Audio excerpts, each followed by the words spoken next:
Hello, everyone, and welcome to SmashBoxxTV Podcast 563? 3? What are we on? 563. Sure. I typed it 5 minutes ago. I can't remember all the way back then. That was but welcome long in. Time ago. Yes, it's that massive heat wave that's come across a good portion of... So, like basically from the Mississippi to the Atlantic. Yeah, it's melting all our brains. And I will say it again.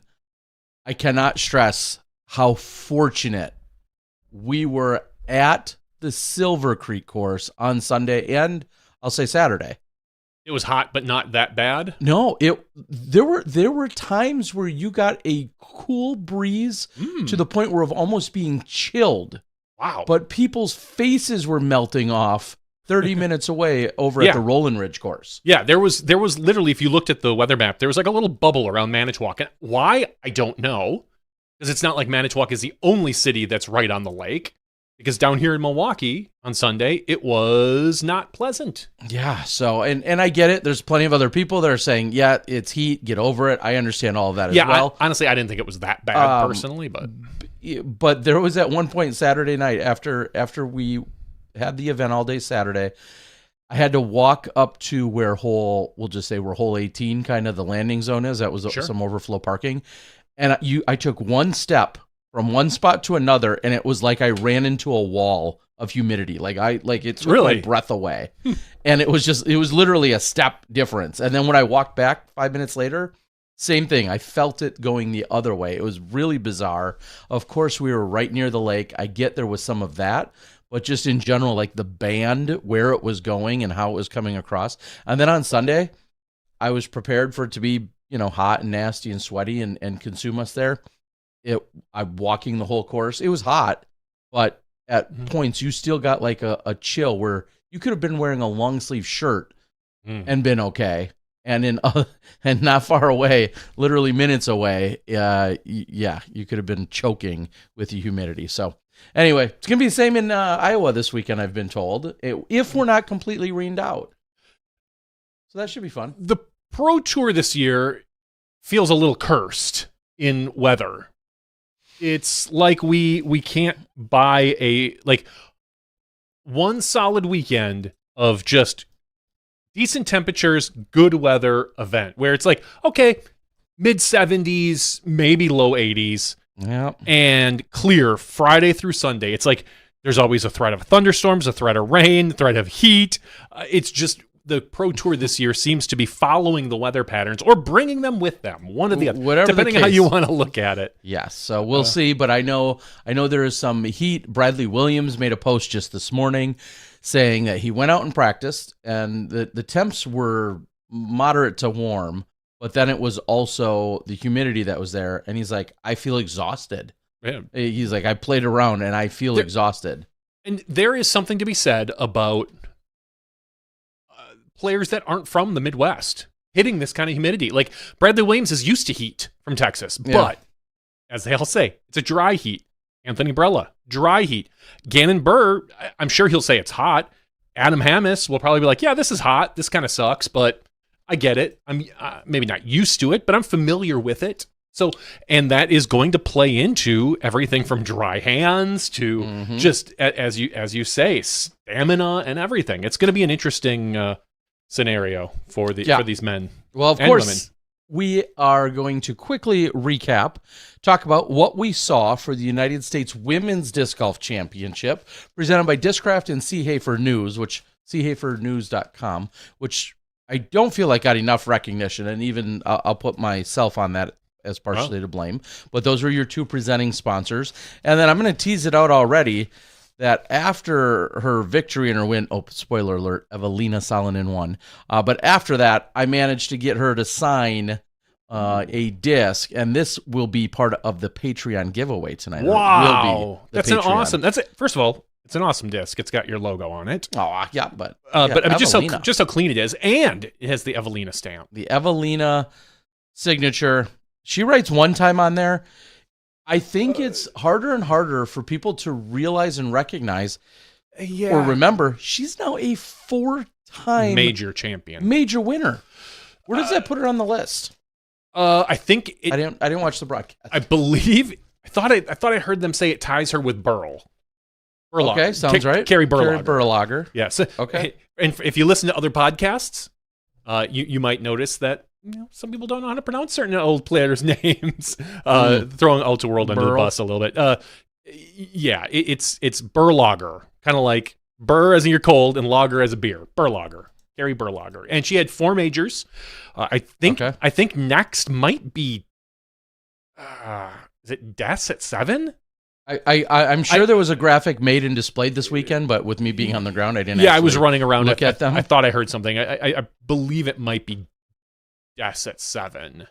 Maybe it's Cat at 7 or something. Well, I mean, Des obviously with 3 Worlds wins and then a couple USDGCs, I assume. USWDGC, yeah. Excuse me. And then I wouldn't be surprised if Des won I would guess a Japan Open or something. Japan Open at one point. Yeah. But we could look it up, but we're not going to. No. That's too easy. Go ahead and research. You can do Statmando yourself and take a look and figure it out. But first and foremost, let's get it out of the way. It's what everyone apparently wants to talk about. We're going to start the show because I don't want to overshadow the event with it. I don't want to overshadow talking about the event. The trophy. If you're listening to this with your kids, skip 2 minutes. I'll give you 4. 3, 2, 1. Yes, it looked like a giant penis. It was a lighthouse, but obviously that's shaped like a penis. Like, that's kind of how lighthouse is shaped, just like rockets are shaped that way, just like mushrooms are shaped that way. I'm kind of over it, so to speak. Like, I was over it Sunday night, just for the record. I know. I get Driving home, I get it. I was over it. People, it's funny. It is. If you want to look, I'm as juvenile as the next guy. Haha, it's funny. Does it really matter in the long run? Probably not. Like, the other trophies, if you look at them, they're, for the most part, they look like little lighthouses or mushrooms or things like that. When you look at the big FPO trophy, it kind of taints the other trophies, like how you look at them, because it kind of just insinuates it. Does it matter? Not at all. Eveina won. She's a major winner. Like, the trophy, whoopity-doo.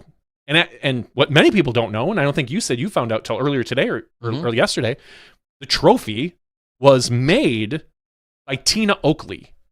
Tina, who's owned Whale Sacks, who's been in the disc golf industry and community for 15 years, who is an artist, who has sponsored so many women with Whale Sacks and things of that nature. I don't know if, like, just as a culture, we should care as much. I don't know what Eveina thinks. Obviously, she comes from a completely different culture. She comes from a place where nudity in general isn't nearly as big of a deal, because they've got things like saunas that everyone just hangs out in naked. Truly, like, their television standards are different. They're like, does it matter to her as much as it matters to a lot of people here? I don't know. I don't care. It's just one of those things. Could it have been done differently? Of course. It's art. The way it looks is so subjective to every person. I jokingly said to you, I've seen pictures at the Louvre that your and my daughter could make. Like, oh, cool. Yeah, that looks like a bunch of splatter paint to me. And art is in the eye of the beholder. I think that's my 2 minutes. And then I think I'm done with it. I've got nothing to add. Okay. I get it. Sure. The fact that the trophy conversation has already largely overshadowed the entire event. That was, for the most part, I felt like very successfully run. Lots of heart and soul was put into it by a ton of people. We had 330 plus, close to 340 total women in attendance. I don't remember if it was 19 or 29 divisions. It was a lot of different divisions. Lots of incredible storylines. Some golf that people did and didn't like in terms of the actual courses. It felt like the viewers loved the courses almost universally. I've not heard people complain about the courses at all on this side of the internet or this side of the players.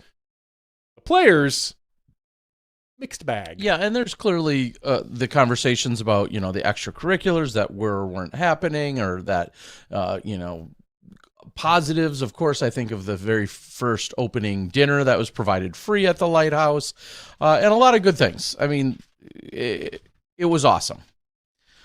Obviously, everyone can find something that they disliked at some point or another.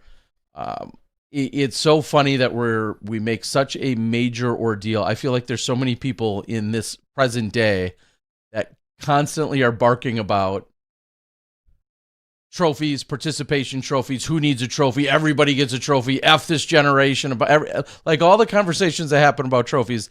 A trophy's handed out that has this look and shape and design, and then everyone also wants to bark about how bad the trophy is. That's fine, whatever. I mean, I know I'm not losing any sleep over it, and I know Evelina's not losing any sleep over it. I said it on the board. If you come away with one thing, maybe you look at Eric Oakley a little differently. All right, let's talk about some of the golf. Eveina wins this event. It was at times a struggle, honestly. The first two rounds were for FPO. We're going to talk FPO. We'll go over the other winners maybe after our interview. We're going to talk about the FPO field here. And I'm pulling it up right now just so I have all the full scores. Eveina came out hot. She came out to lead with an ace on hole 16. The only woman to ever ace long to long on that basket, is my understanding. That's what we heard on the broadcast, thanks to you, Terry. And Henna was close behind her in second place at 7 under. Not what almost anybody was thinking. Just because they have been off the scene so long, you kind of forget about them. Everybody was talking about Kristen and Silva because they just came off back-to-back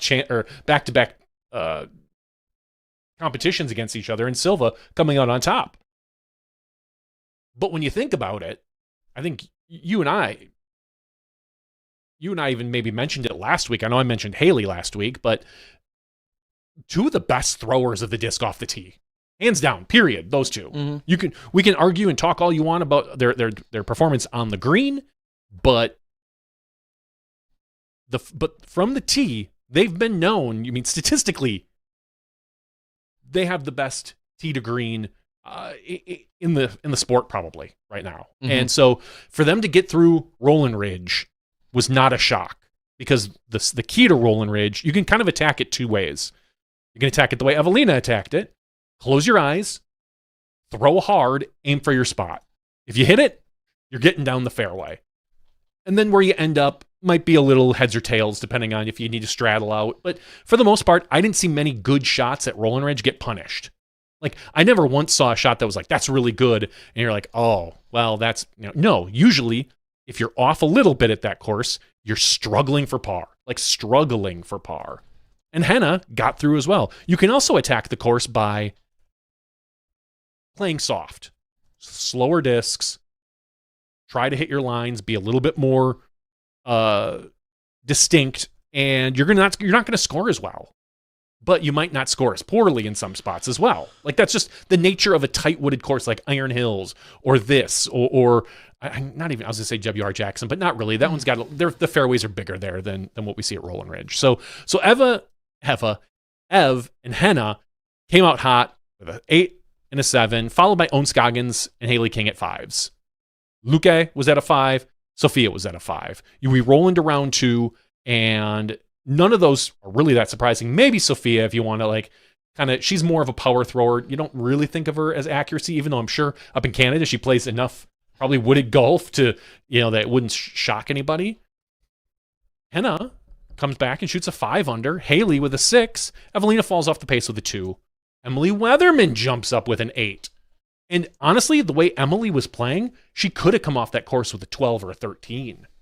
She had a putt, I think, on like 17 of the baskets from C2 and in. She said she was throwing lights out. If she could have put a little better from C2 and even C1, she would probably have been, maybe tied for the lead or even second place. But, yeah, and as impressively as having a putt at all of those, but then keeping it clean enough that she also didn't give any back with some bogeys. So not to go out to a course like that does offer such tight fairways on some of those holes, to walk away knowing that you didn't bogey at any point during that round. Amazing. That in itself, I think is very impressive. And we also saw Caden Spurge and Kat Murch start to roll up the leaderboard at this point. Finally done with Roland Ridge. Most of the players are not sad to see it go. We roll over to Silver Creek, where at this point, Silver Creek is a much different course. You have the fairways are a little wider to air it out. There's still a few shots where you need to hit some gaps and some tunnels, holes 8, 9, 10, 11. Yeah, those are kind of the three right there. And then 12, 13. You really have to kind of, you have to hit your lines on those particular holes. Emily Weatherman continues to play well, shoots a 4 under par. Henna, a 2 under. Haley, a 2 under. Eveina, a 2 under. So it's the same lead card. And let me tell you, that could have been the worst golf I've ever seen in my life off the green. Because, and it wasn't just an Eveina and Henna thing. It was Emily. It was Haley.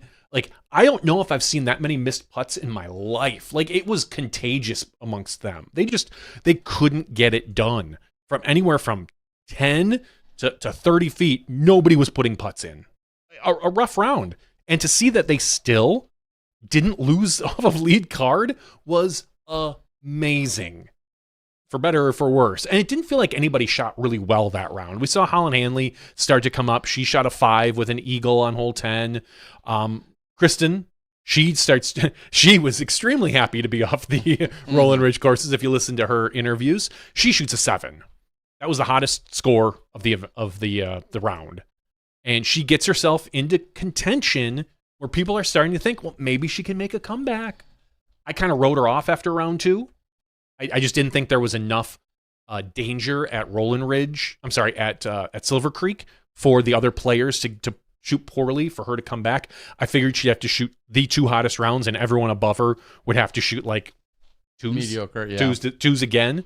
Finally, we get into the last round where it's an amazing battle. Caden Spurge shoots a 6 under par from the chase card, moving up 3 spots to get into second place. She finishes obviously 1 hole earlier. She was probably biting her nails on that last hole because Eveina and Haley come down to hole 18, and Haley has 1 stroke on her. No, they're tied. They're tied. You're right. I'm sorry. They were tied going into hole 18. Haley throws a mediocre to poor drive. Way out of place. She's short. Yeah, she's short. She's lucky that she was, I'll say, I don't know. In the fairway? Lucky is not the right word, but the fact that she remained in the fairway is the only thing that gave her any shot because she was so significantly short. And to get up and down and still be able to walk away with a birdie was 100% still doable. Plausible. Yeah. Oh, yeah. That was plausible. I was a little surprised. And Ev threw one that I honestly thought she saw it off a little bit. It looked like it was a little bit left, and she didn't throw it as far as she probably could have. But she was in a position to maybe get an eagle. Yeah, no, to get an eagle. But I was going to say, I give that an 8.5 out of 10. Her positioning was fine. It looked like it hyzered out a little quicker than she wanted, but no, it actually was. It was in really good position to give her choices to decide how aggressive she wanted to be. If she wanted to play super safe, she absolutely could have, and if she wanted to play super aggressive, she could have done it from there too. Haley's second shot, just I think a poor decision. Just not a golf shot. It was very aggressive, which is how Haley sometimes plays. I think Haley was just under the assumption that Ev could eagle it, so she felt like she maybe needed to get down there, when I think what would have been the better decision would have been a power forehand that we know Haley has to keep her in the center of that fairway at the bottom, to give her a 120-foot approach shot to that basket to give herself a chance at a birdie.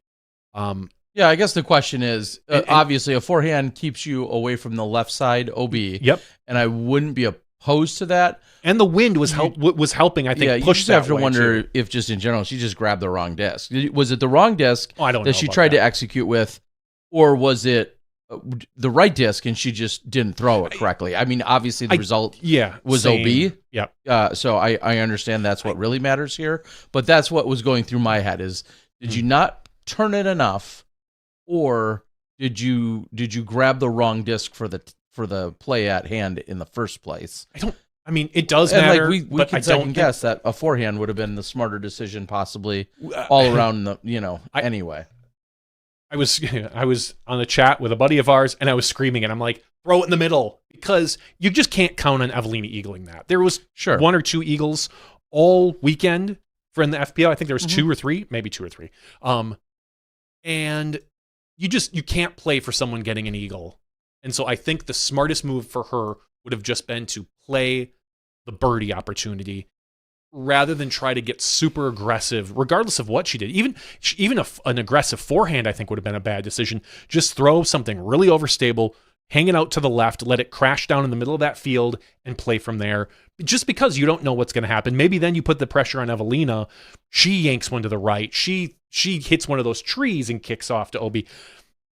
The way Haley played it, I felt like it gave Eveina an easy out. Yeah, it took all the pressure off her. So ultimately, Eveina is able to get down to the green and lay up for her par. She could have made a run at birdie from 25 feet. Yeah. But she smartly, because I say that like everyone, Terry and I, we've been on that basket. You could, if with a bad putt, get up, roll down into that creek. I've done it. I've seen it. It's happened. So her laying up, 100% the right decision, knowing the place. And Eveina got to walk away with the victory. I know Cadence was sitting there hoping probably for a bogey of some sort from Eveina, just to make it a three-way playoff. It would have been very exciting and a lot of fun. But ultimately, Eveina, your USWDGC major champion. Not much more to say. There was a lot of good golf that last round. That was just fun to watch. Like Cadence Burge was hitting putts from everywhere. She's such a good putter and so scary at the same time, because when she misses big, because there's no let up in her putt. It's aggressive. It's an aggressive. I'm gonna hit the basket. I'm gonna knock the basket over, similar to kind of a Gannon Burr. And so when she misses, it goes past 25 feet. Now she's good where she almost always hits the comeback, I feel like.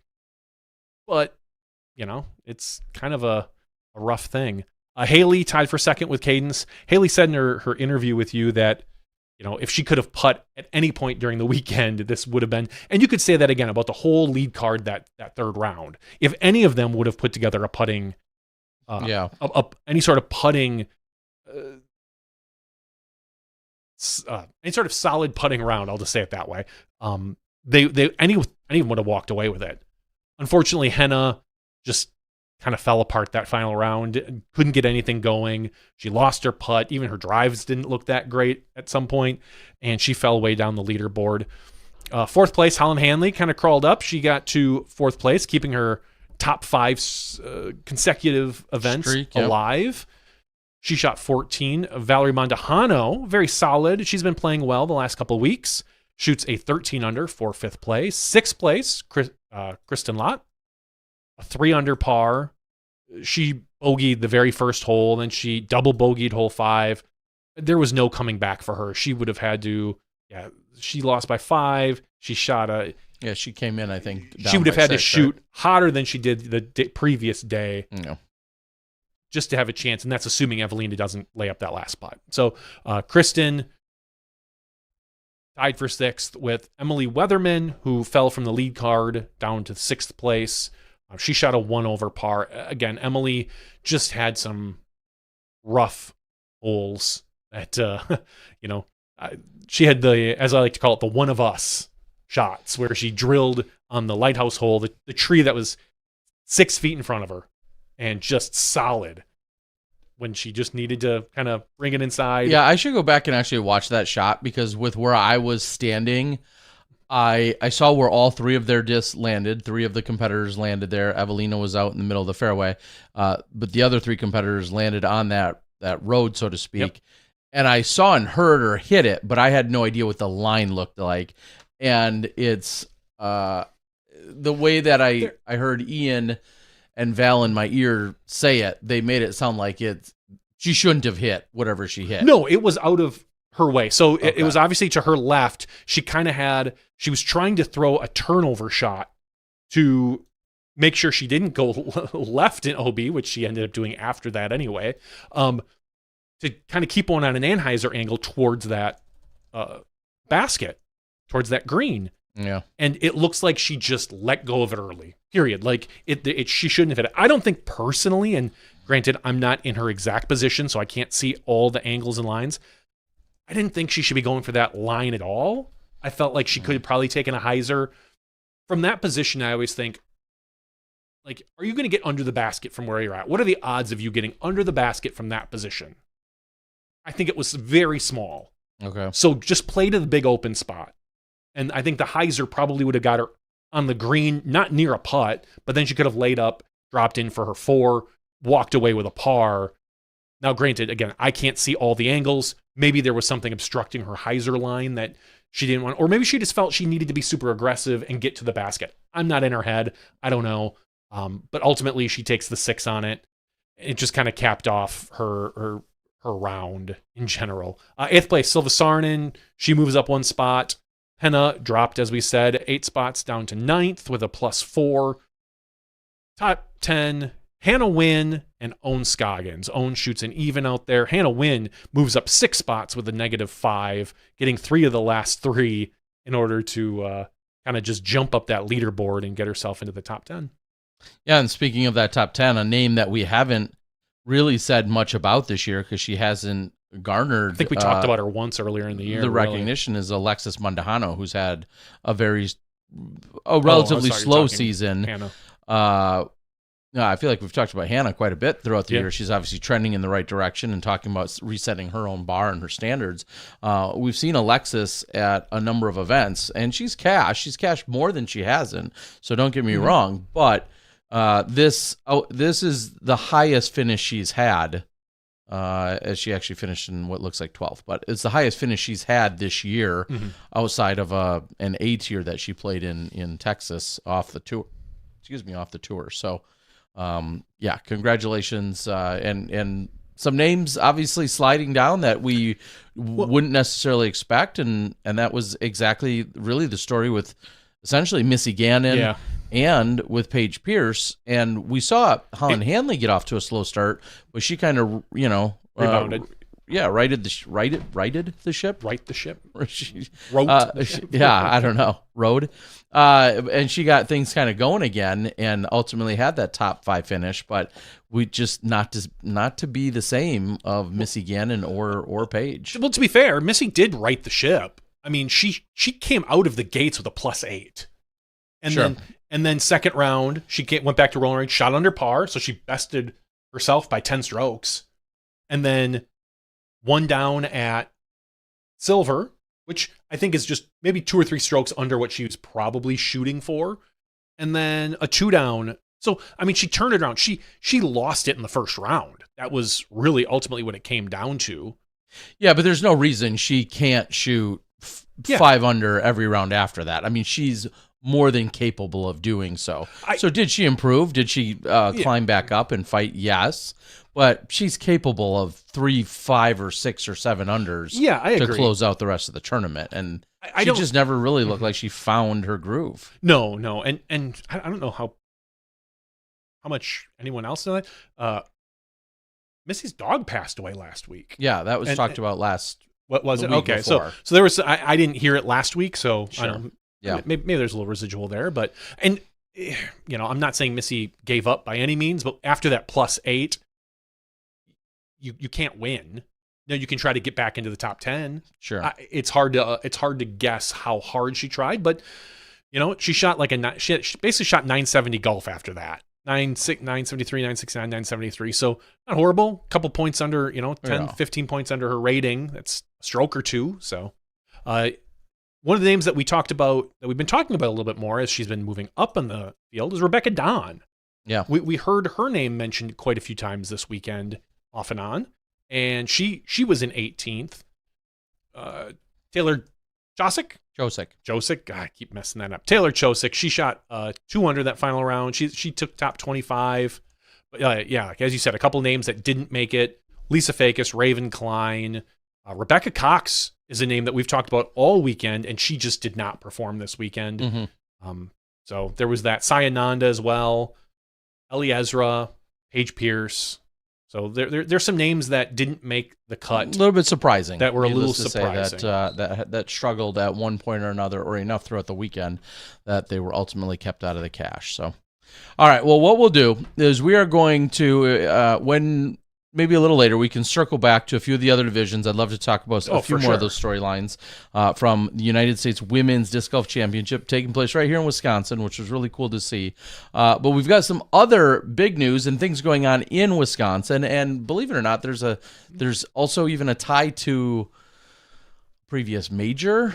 There's a tie to a C tier I won in 2006. I mean, this really all comes together in the most... No, you don't think so? No. Well, tonight, for the first time, we're going to have a conversation about the Highbridge Hills Sports Complex, which is in northern Wisconsin.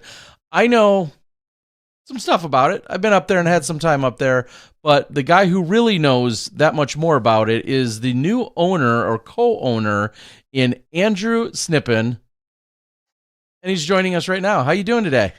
I'm doing great, guys. Thanks for having me. Absolutely. Thanks for coming on, Andrew. So I'll just set this up real quick and then have you run with it and say 20-ish years ago,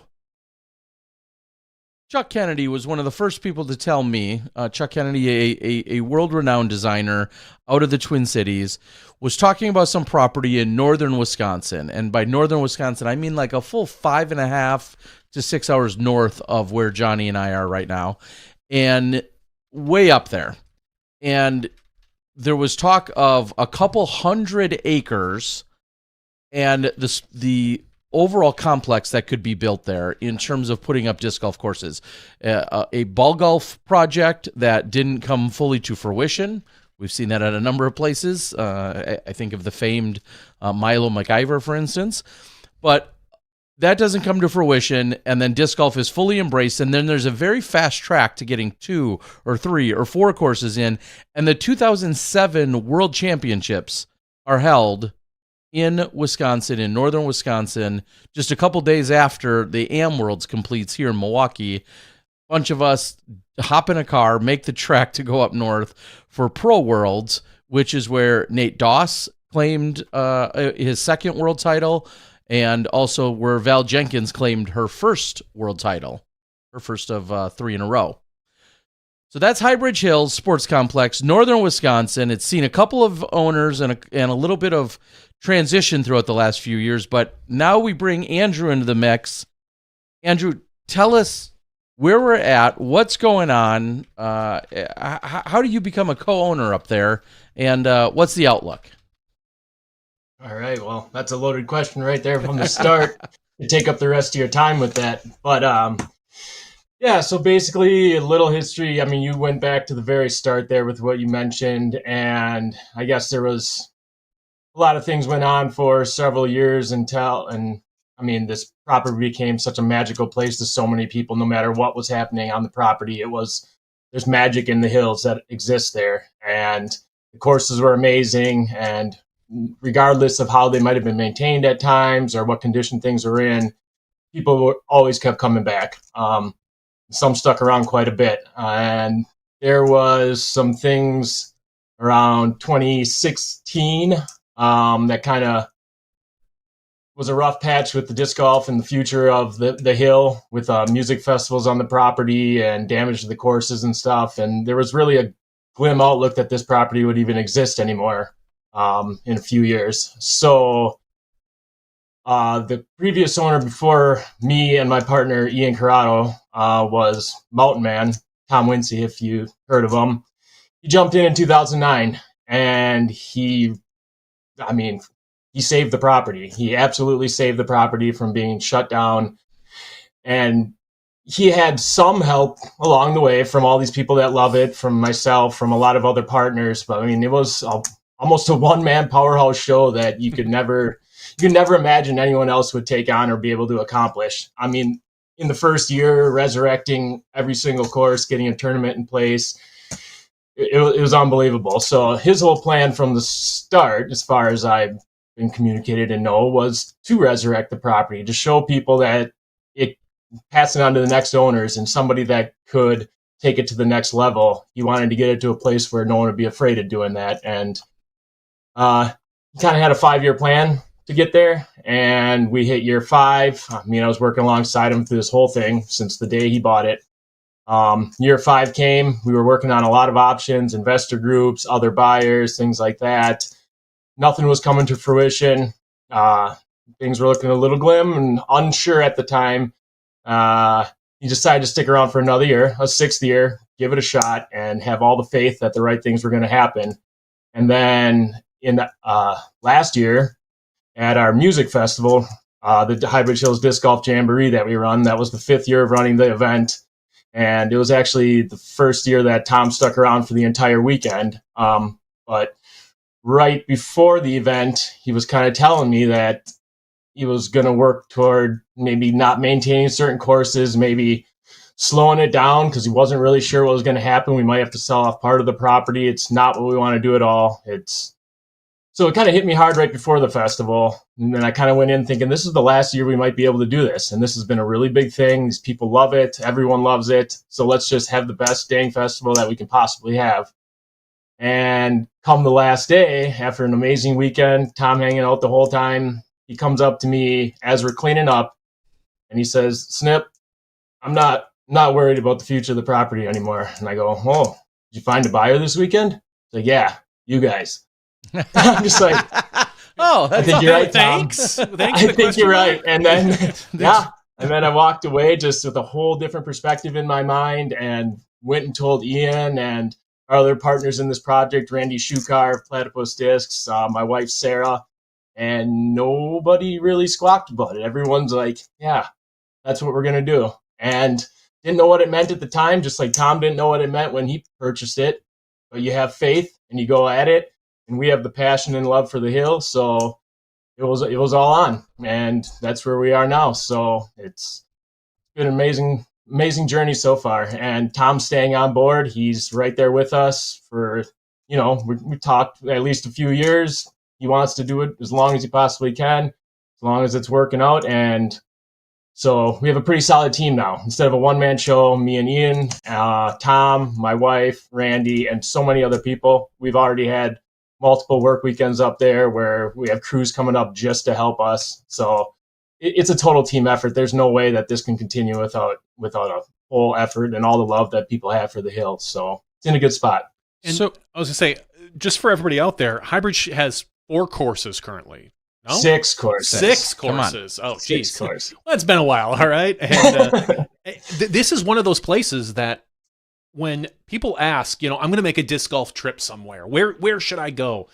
And, me being a Wisconsinite, northern Wisconsin always has that ring to it because of usually a place like Sandy Point. And like you can stay on site like that. And then you always say, hey, you're only a few hours from Highbridge Hills, which has, I used to say 4 courses, but now I know better. 6 courses, has 6 courses right on the property. And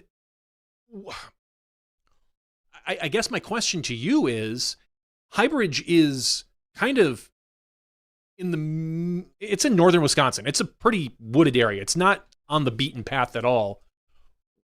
How are you guys going to keep people coming there? Like, what's the plan to keep Highbridge? Because as you said, I've been hearing for the last, like I said, 10 years, like, oh, this might be the last year of Highbridge. You should get up there again. It's the last year of Highbridge. It could be the last year.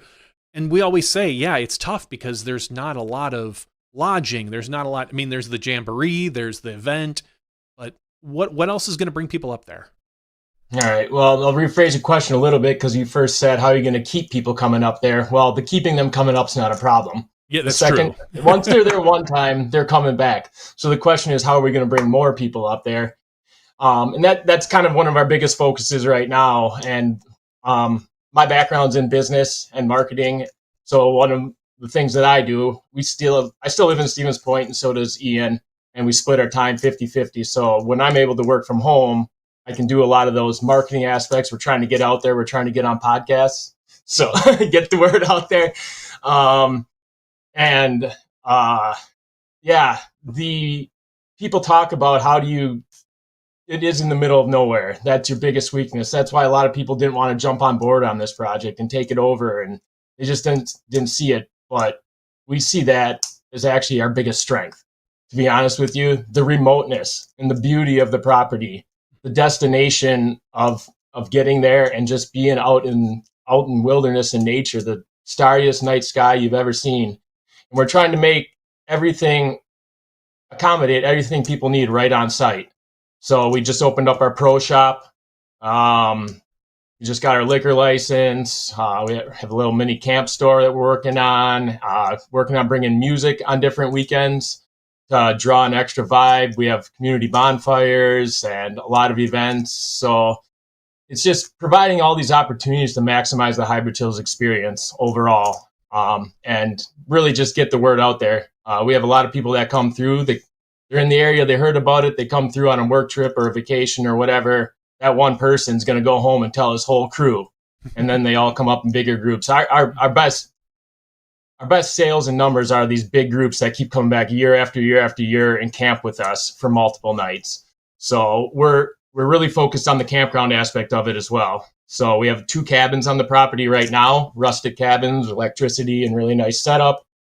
And we're working toward more cabins and electrical pedestals and just different ways to accommodate any camping situation, because not everybody can come up and spend 4 days disc golfing and camping. So we're trying to accommodate that. And actually our first big investment, once we have the money, is to get a shower house on the property, because honestly, 4 days disc golfing in that, it's kind of tough sometimes, but there are options. There's lakes nearby and state parks nearby and different things like that. But yeah, once we make that first big investment, I think we're going to be sitting pretty good, because there's a lot of people that'll come after that. But for now, it's just marketing, and spreading the word. So there's a couple different ways we're doing that too. And we have some great partners kind of out there supporting us, like on the tour and everything. Eli Swanson is a huge supporter of Highbridge Hills.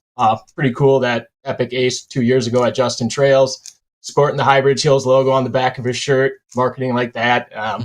We have a lot of people coming up saying that Lauren Butler and Alex Berg are they're pitching us all the time out there. So technically those are our 3 sponsored players, but really they're just huge supporters of us and we help them. So it's just getting the word out there like that and using all our resources. So I mean, it's hard to argue with 6 courses on one property. Yeah, I kind of want to dive into that, because as even Ed said, he's never heard of this place, which tells us you're a little bit new, but also it hasn't been on the forefront for a few years. So as I kind of set up earlier, hosted the 2007 Pro Worlds, and there were multiple courses obviously in play at that point. I think we had 4-ish courses, or kind of a variation of 4 at the time.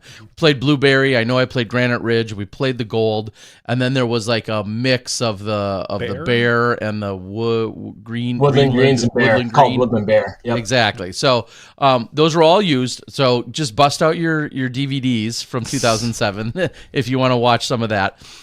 There is other footage as well. I'm sure it's on YouTube somewhere. But also, just right off the bat, like there's 225 acres that are here and currently hosting 6 courses. And as you said, camping and pro shop and other stuff all available. Like, just let that sink in for everyone that it's 225 acres and currently has 6 courses. So right there, that's a minimum of a 2-day visit. I mean, unless you want your arm to fall off.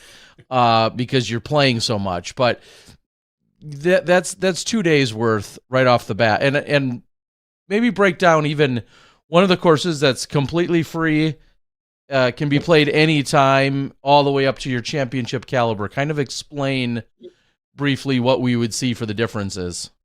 Yeah, so this is it's a masterful design by Chuck Kennedy, and I think he even obviously believes it's probably his top design accomplishment ever. He was actually just out there last weekend walking Blueberry and Gold with us, as we talked about, like a redesign a little bit to fine-tune it. So there are 6 courses. The newest one is the Playground. That's our free course. It's a putter course. It's a par 2 course, and everything's under 200 feet. And that might sound boring, but it's actually the most fun for low level to high level, getting ace runs. It's just a blast. So that one's really good at us bringing new people in who just, once they step foot on the property to play a new course and don't have to pay for it, they see the views, they feel the magic. So that's a really good entry. And then of all the other 6 courses, let's see, Woodland Greens would be, it's a short technical par 3, par 4 course with one set of tees and one pin, but it's kind of that quickest round out there. It's popular for that reason. And then Blueberry Hill is the iconic course. Well, they all kind of are, but Blueberry Hill is really everyone's favorite. We even ran a survey earlier this year, and far and away, Blueberry Hill is the favorite. And we recommend that to a lot of different people asking to play one round. And that's got 2 pads and 2 pins on every hole. And when we walked it this weekend, looking at like redesigning, it hits 3 to 4 different skill levels. So short to short is a purple layout, easiest. Long to long would be like a blue layout. And then your intermediate short to long or long to short is kind of like a white layout in the middle there. So that you can play whatever skill level you are and still enjoy that course. And then that's beautiful, partially wooded, partially open, a lot of signature holes on that course, and a very fun round. And then Granite Ridge is the next level up, which has 2 tee pads and 2 pins on most of the holes, and eventually will on all of the holes. And that's a lot of use of the elevation, a lot of ups and downs. But as Chuck was talking to us this weekend, one of the coolest things about it is you're playing a lot more downhill holes than uphill, which is a really good use of the property because there's 3 tee pads that kind of you walk from the pin up to the tee pad. So a lot more fun because you're throwing a lot more downhills than uphills. So that's the next level up. And then we got Highbridge Gold, which is one of my favorite courses, actually. And when we walked that one this weekend, we were talking about finding alternate pins that would be more of like a white level layout for the short to short. And then the longest is a gold level layout. So kind of blue in the middle there. So again, 3 different types of layouts you can play depending on your skill level. And that's there's some tightly wooded kind of holes in there, a bunch of par 5s. The signature downhill was hole 8, 1,335 feet. I'm looking at my as we always argued about being a par 6. Yeah. And actually, maybe I shouldn't. Maybe it doesn't matter anymore. But Chuck told us a little secret that he always listed that one a little shorter than it actually was. So when people tried to beat him for the longest hole, he had it in his back pocket that actually it was still longer. So you got to mention that. Is that a secret? I don't know. But so that's pretty fun. And then Bear that's a favorite course of so many people up there. It just plays like no other course. It's brutal to say the least, but the more you play it, the better you'll get at it because it is tightly wooded, long fairways with a lot of turns and hills. And if you're coming out trying to power your shots, it's going to punish you. It's disc down, hit the fairways, and you can have a really, really fun round when you're playing the Bear. It's got some of the most beautiful holes on the property, and yeah, that one's definitely a beast. So yeah, that's kind of the 6 courses in a nutshell. But each one kind of has its entirely own feeling. It's like you could play each course and you'll feel like you've traveled 30 miles to play it because it doesn't even really feel the same, except for the magic that emanates from the hill wherever you are. So yeah, I'll say it. And again, it's been now a minute since I've been up there to see even some of the additional changes and upgrades and whatnot. But unequivocally, without a doubt, we could go up there and host any level of major in terms of the course offerings that are there. Everything from a Junior Worlds could get hosted up there in terms of setting up a couple courses to be ready for it, all the way up to, again, a Pro Worlds and a DGPT or any other event. That property could host every single skill level in a major championship capacity. So I just can't say that loud enough and clear enough for everyone. Like that's what's available on that property. The number one challenge is, as we've all said, it's just not on the beaten path, so to speak. If you're in Wisconsin, you're in Minnesota, you're going to Michigan, whatever, then it's a no-brainer because you're going to be close to it or you can find your way to it. It's worth going out of your way for. Let me be very clear, but you don't. No one says, "Oh, I'm just going to hit up Highbridge on my way to the next Pro Tour stop," because it really isn't as practical. And the closest I would say is this weekend being in Manitowoc for the major for the women. And then some women and some of the men that were there are heading over to Minnesota to get ready for Masters Worlds. So I use Ellen Widboom as a great example. I told her she should go to Sandy Point Resort, and then it's another 75 minutes to get to you guys. Like then that path is a no-brainer, when you're traveling and you're in that area. So there's some infrastructure and obviously it's tough to sometimes garner enough sponsorship, but the course right there could absolutely host a major on every level. And there's not many places in the world that could, boast about such an opportunity. Sure. Yeah. And we definitely have our eye on something big coming up so we'll be ready for it when it comes. So, do you think like Pro Tour or a major, like, is there one of those that like jumps out at you as like, that's maybe is the next step for us? Is there anything like that you're thinking of specifically?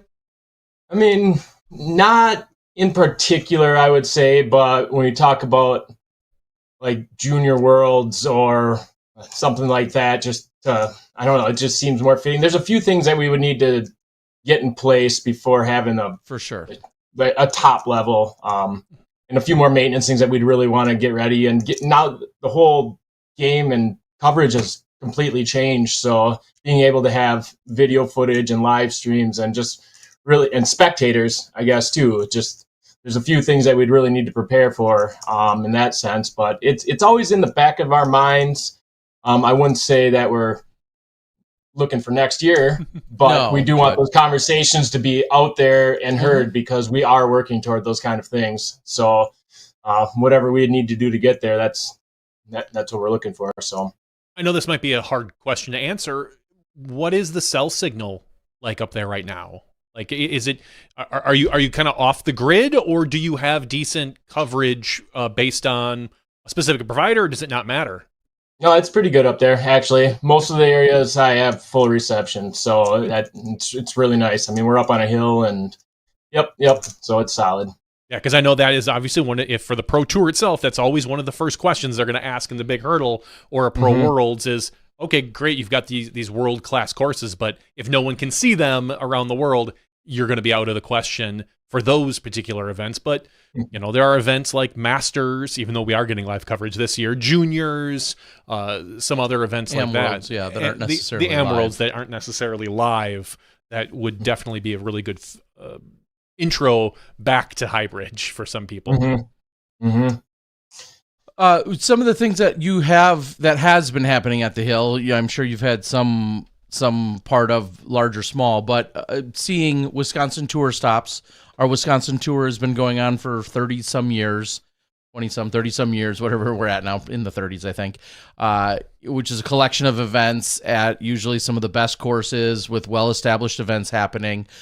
So those have been happening for a few years off and on up there.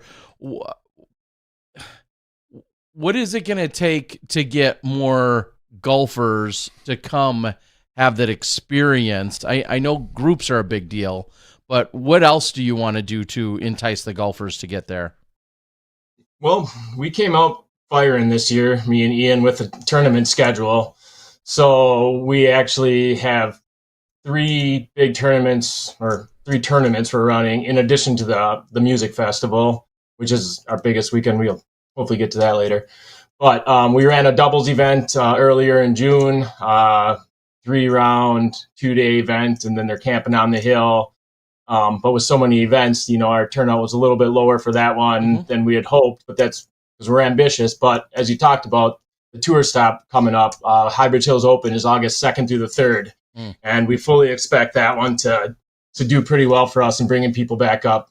When Brian Lagergren was running the Highbridge Hills Open the last few years, had a really good turnout. We didn't have a tour stop last year, maybe the last couple of years, I don't recall, but bringing the tour back, and a lot of big supporters from that. Brad Went, just absolute big supporter of being up at Highbridge, and just tickled that we're having it back up there too. And that's it's kind of the plan with that. And then our third event that we're running is the Blueberry Jam. It's September 6th and 7th. So that's like another unique concept that we're trying for a tournament, because that's the cool thing. And I think you really have to diversify and do a lot with the tournament these days, because there's so many different events out there. So what's going to draw someone to your event versus a different event? So with that event, we're actually playing the Blueberry course all 4 different ways over the weekend. We're going to have an ace race on the purple course, and then play the other 3 layouts over 2 nights. And we're going to have live music on Saturday night and a big community gathering. So we're hoping like having a unique event like that will draw people who aren't your... So we have like the tour stop through your very competitive players. And I mean, this will be competitive as well, but it's also a more laid back, casual, fun atmosphere to try to draw a different type of player. So we have a wide variety of events that'll appeal to all the different skill levels and tournament players or non-tournament players who just want a casual experience. Well, there at one point was, and again, it's been a minute. Is there still like Glow set up? Could somebody go be playing Glow? Is that technically on the playground course, or is that a maybe if anyone out there has, Playground is lit up. Okay. Maybe if anyone else out there listening and watching this has suggestions for the absolute best way to light a course, we're looking for it. We've tried a lot of different options, and obviously being in the woods, solar lights don't always work the best, and they don't hold up. We're just really looking for that next investment that we can make to really light up some of the courses. But the Playground is the one that's lit up right now. And people come out. I mean, people are playing that all night. And you could play that one on a full moon, and you don't need lights on your disc or the baskets. It's pretty amazing. And then when you hear those chains crashing at midnight, it's a pretty good feeling. So, yeah. But knowing that there's so many people that love, their dream is to have 18 holes in their own backyard or design their own course. Maybe it's a business. Maybe it's just literally their backyard course for themselves and their buddies, to retire on, or whatever the case might be. What do you feel like is the closest comparison that you've seen or heard about, or maybe even played or visited? What property is like the next closest that you would put yourself at in terms of a comparison?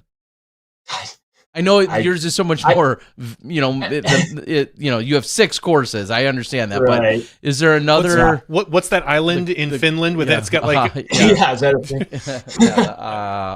Island? I don't know. That's about it. Like that's maybe that one. 18 islands, 18 courses. I mean, the Cove, which I haven't been to myself, but I hear is obviously a phenomenal, facility. I think has multiple courses. But is there any? Yeah, well, Steve Boylan in Indiana has 2 courses literally in his backyard on 70 acres.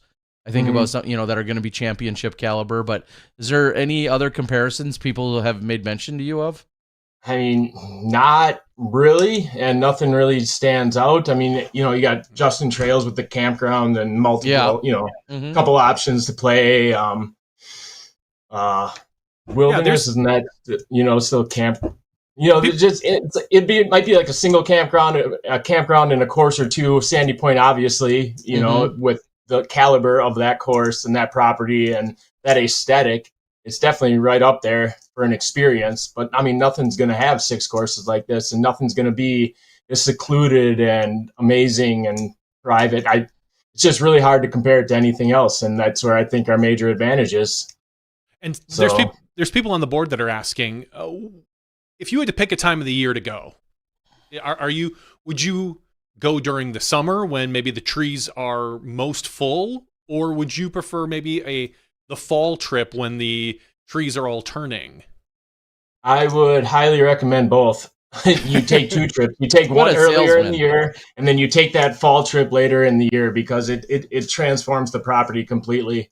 So, I mean, a lot of people do like to come up in the fall. The thing you get in the fall is your window's short on when you're going to catch those colors, and it can for camping in the Northwoods. So potentially it could be colder, but it's usually not. That's usually our most popular time, and actually August is always the biggest month. It seems people really want to come at the end of summer. Labor Day is a huge weekend for us. It's a very, very fun time to be up there, and that's right in the dead heat of the summer too, and it doesn't deter people at all. So I really don't think there's a bad time. I mean, this whole spring, hill was dry real early this year compared to other years, and very playable. Sometimes it's mid to late May before it dries out, but the last couple of years it's been really good. The bugs were not bad this year at all. So I'd highly recommend an early season trip because the temperatures are really, really nice, and you can play disc golf all day. I mean, you talked earlier about people's arms falling off if they play that much. Man, some of these groups, they come up for 3 to 4 days, and you wouldn't believe it.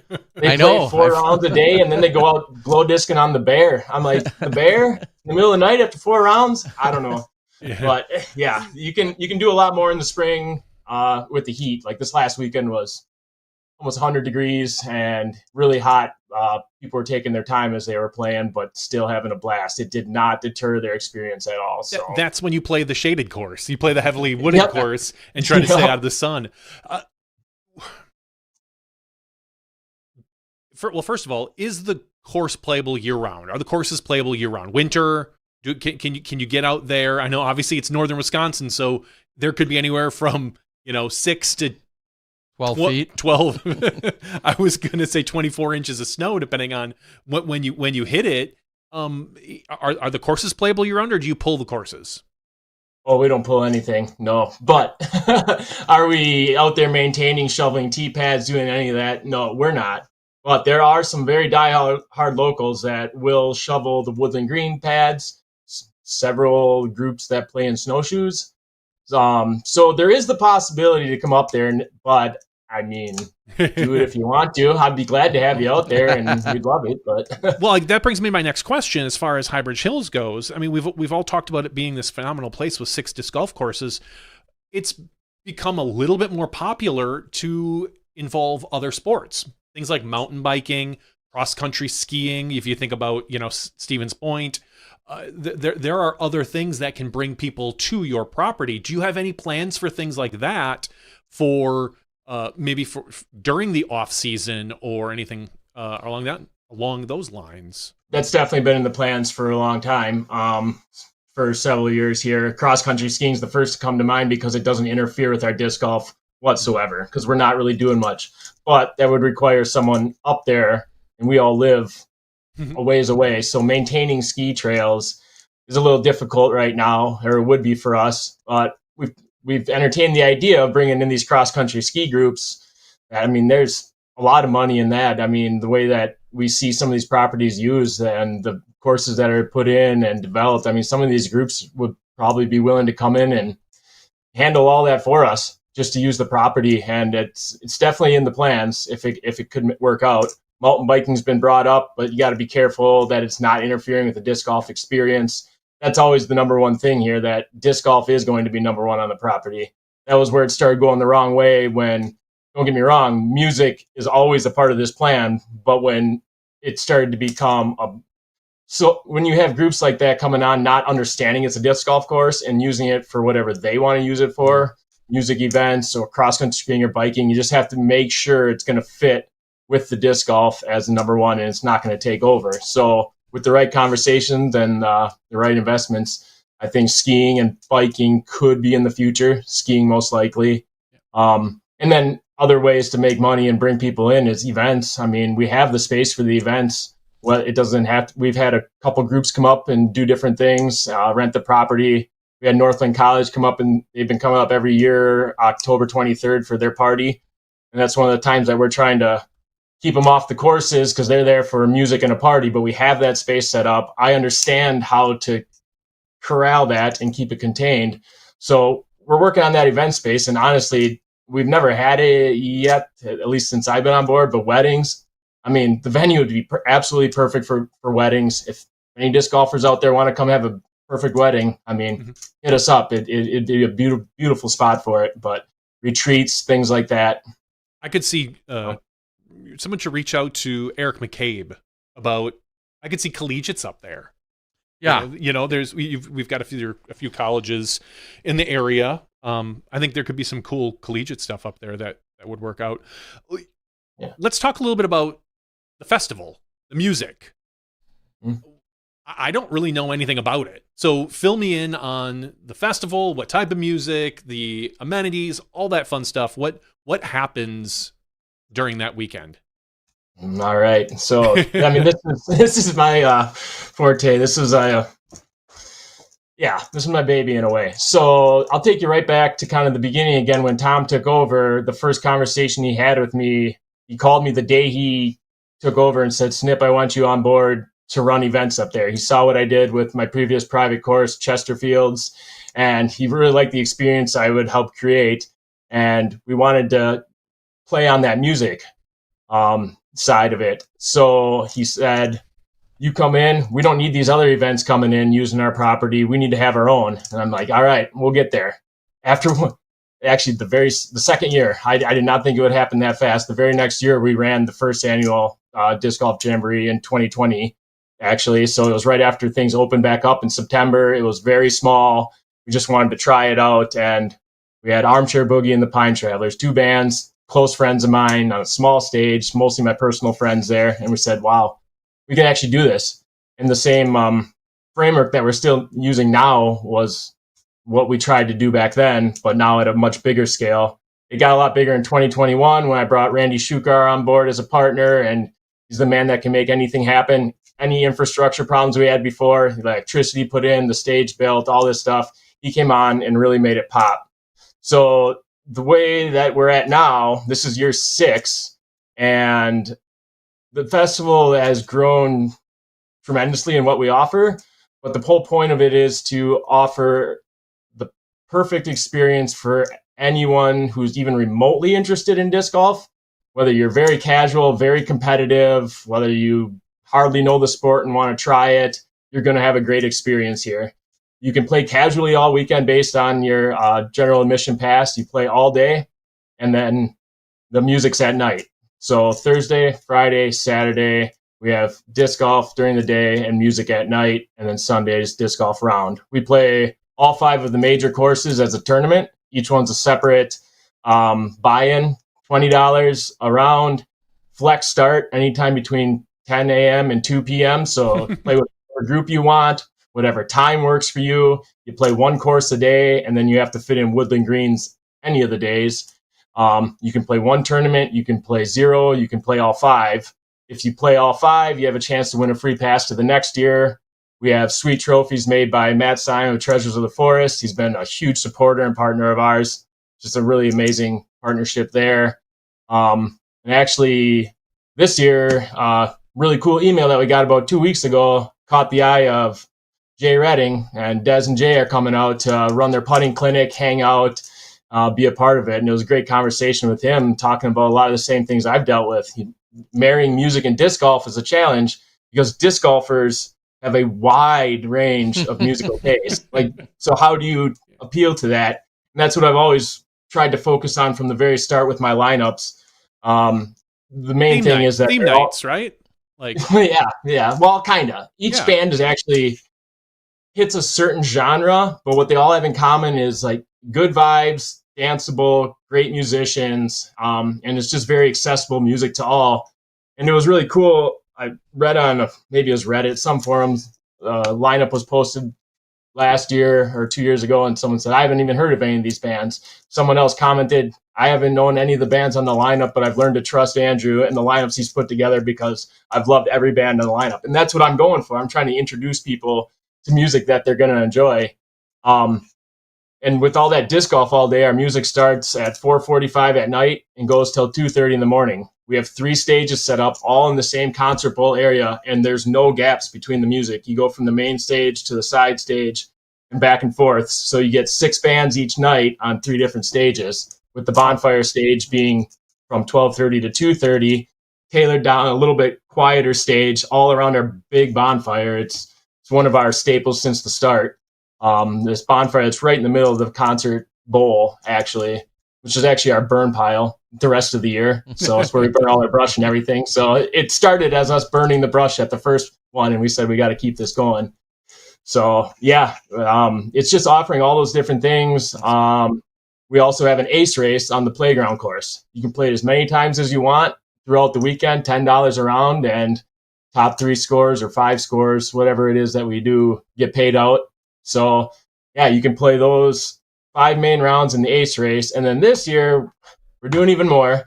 So we're adding 2 more tournaments. We're adding a mixed doubles, male-female doubles on Woodland Greens on one of the days. And we have electric chains coming out to light up our Woodland Greens course Friday and Saturday night. And we'll be running a glow tournament on one of those nights. So this will be that opportunity to play Woodland Greens, not just with glow sticks, anything like that. It's going to be illuminated.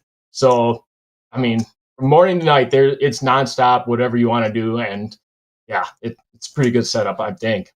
If you had to guess, how many people do you think roughly are you expecting or will be in attendance this year? And how has this grown throughout the last few years? It's slow to grow in a way, kind of, which is good though, because we need to make sure that we're growing in the right direction. But we're probably expecting around 400 to 500 maybe this year. Okay. Maybe, I don't know. And that's throughout the weekend, day passes, sure, and with different people on the property, plus ones that come with the bands and things like that. So really is our biggest weekend on the hill. But with the lineup this year, in the past, the lineup didn't matter as much. It was disc golf with music at night was what we were pitching in a way, because like I said, it's hard to get any draw for any specific acts, but I've been growing toward bigger names, and this year getting Keller Williams on the lineup, huge national act that, I mean, we've been watching Keller from the very start at all the festivals, so that name on the lineup is going to draw a lot more non-disc golfers, but keep our vibe the same. Armchair Boogie, huge name in Wisconsin, bluegrass band, so we got our bluegrass touch there. Squeaky Feet out of Colorado's progressive rock jam band that their songs can go 30 to 40 minutes. It's not for everybody, but there are good. That's actually the one I'm most excited about. And there's a whole bunch. They only get 2 songs in on their set, and then they're played done. a 90-minute set recently with 1 song. So, but yeah, it's really cool. And then we just build off a lot of the friends. I mean, the friends are what started this. So when it started, these are all my friends that I've seen play music and built these relationships with. Feed the Dog is normally a staple of our event, and they've been for many years. Billy Bronstead, it's just really close friends. And as we grow, I make sure that we still keep these people on the lineup and we don't outgrow the people that helped us get here and the ones that we care about, because these are the ones that are hanging out all weekend with us too. They're not coming, unloading, playing, and leaving. We like the ones that disc golf. We like the ones that camp for 3 nights. So that helps build a lot of the lineup too. So awesome. Well, amazing. Keller Williams. Wow. One of the final questions I have for you, obviously a lot of excitement and growth and the partnerships and camaraderie, the family togetherness, all of those things are all come together in order to make this place successful. If somebody wanted to make a donation, I believe I saw on your site, they could just flat out make a donation. But what if somebody, a business, a budding company, whatever the case might be, or just some friends or whatever that maybe have a special place in their heart, for the hill. If somebody wants to sponsor or support, do you guys have opportunities available? What can that get you? Basket, tee sign, course sponsorships. What are some of those things? I'm guessing you're open to other avenues of support. Is that right? Yeah, absolutely. So obviously the easiest thing everyone can do, and doesn't even cost them anything, is continue to spread the word. So go ahead and if you love your time here, spread the word, tell your friends, plan your trip, come up. That's the simplest thing you can do, and it takes absolutely no financial contribution. And when all these scares that the hill might go away, a lot of people kept saying, start a GoFundMe, get money. And that was just never what we really wanted to do. And when we took it over, we wanted to offer different package levels. So if you want to contribute $50 or $100, or if you want to go up to $1,000, $5,000 or more, we're going to have these offerings for you. So we're not just taking your money and giving you nothing in return.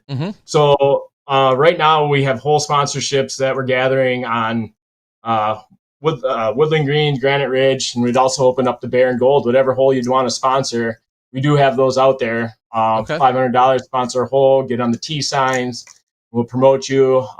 But our season passes, we have a season pass pretty good opportunities. $150 disc golf all you want all year round. We offer a $300 one, disc golf and camp year round, anytime you want. I mean, it's a pretty sweet deal. It evens out after between 7 and 8 nights on the hill. Mm-hmm. So it's a great opportunity. And even if you're not planning to be there, these are those little ways people can contribute a little bit more money or just hit a certain level. So we made up a $500 package, a $750, and a $1,000 package, which we had supporters of as well.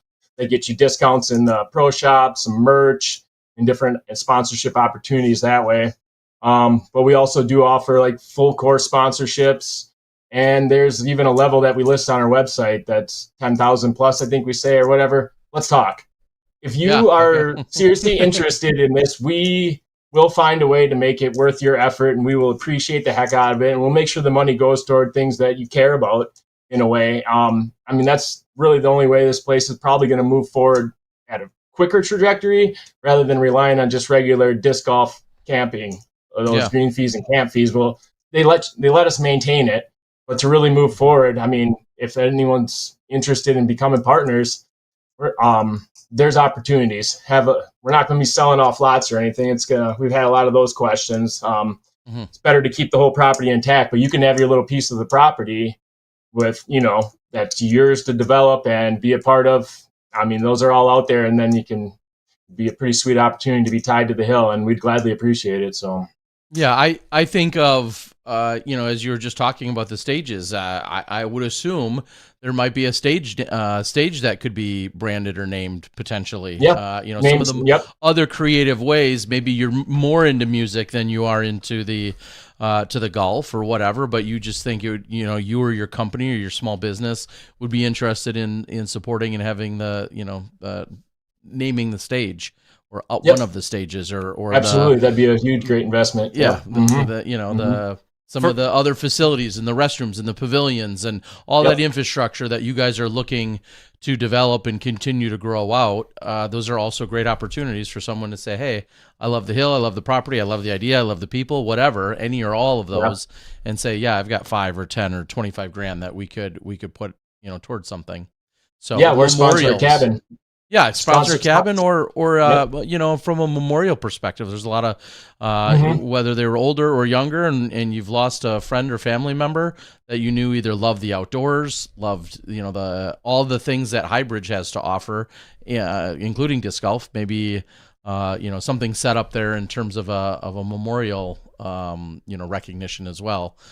Again, branding or naming something on behalf of someone. So lots of good ways to show support for a really incredible piece of property. And I'll say again, I know before you guys had done everything you're doing as the outright owners now, but Tom, what he had done and the love and the heart and soul and passion, one thing we kind of skipped over, Tom is known as Mountain Man, who has done so much up there.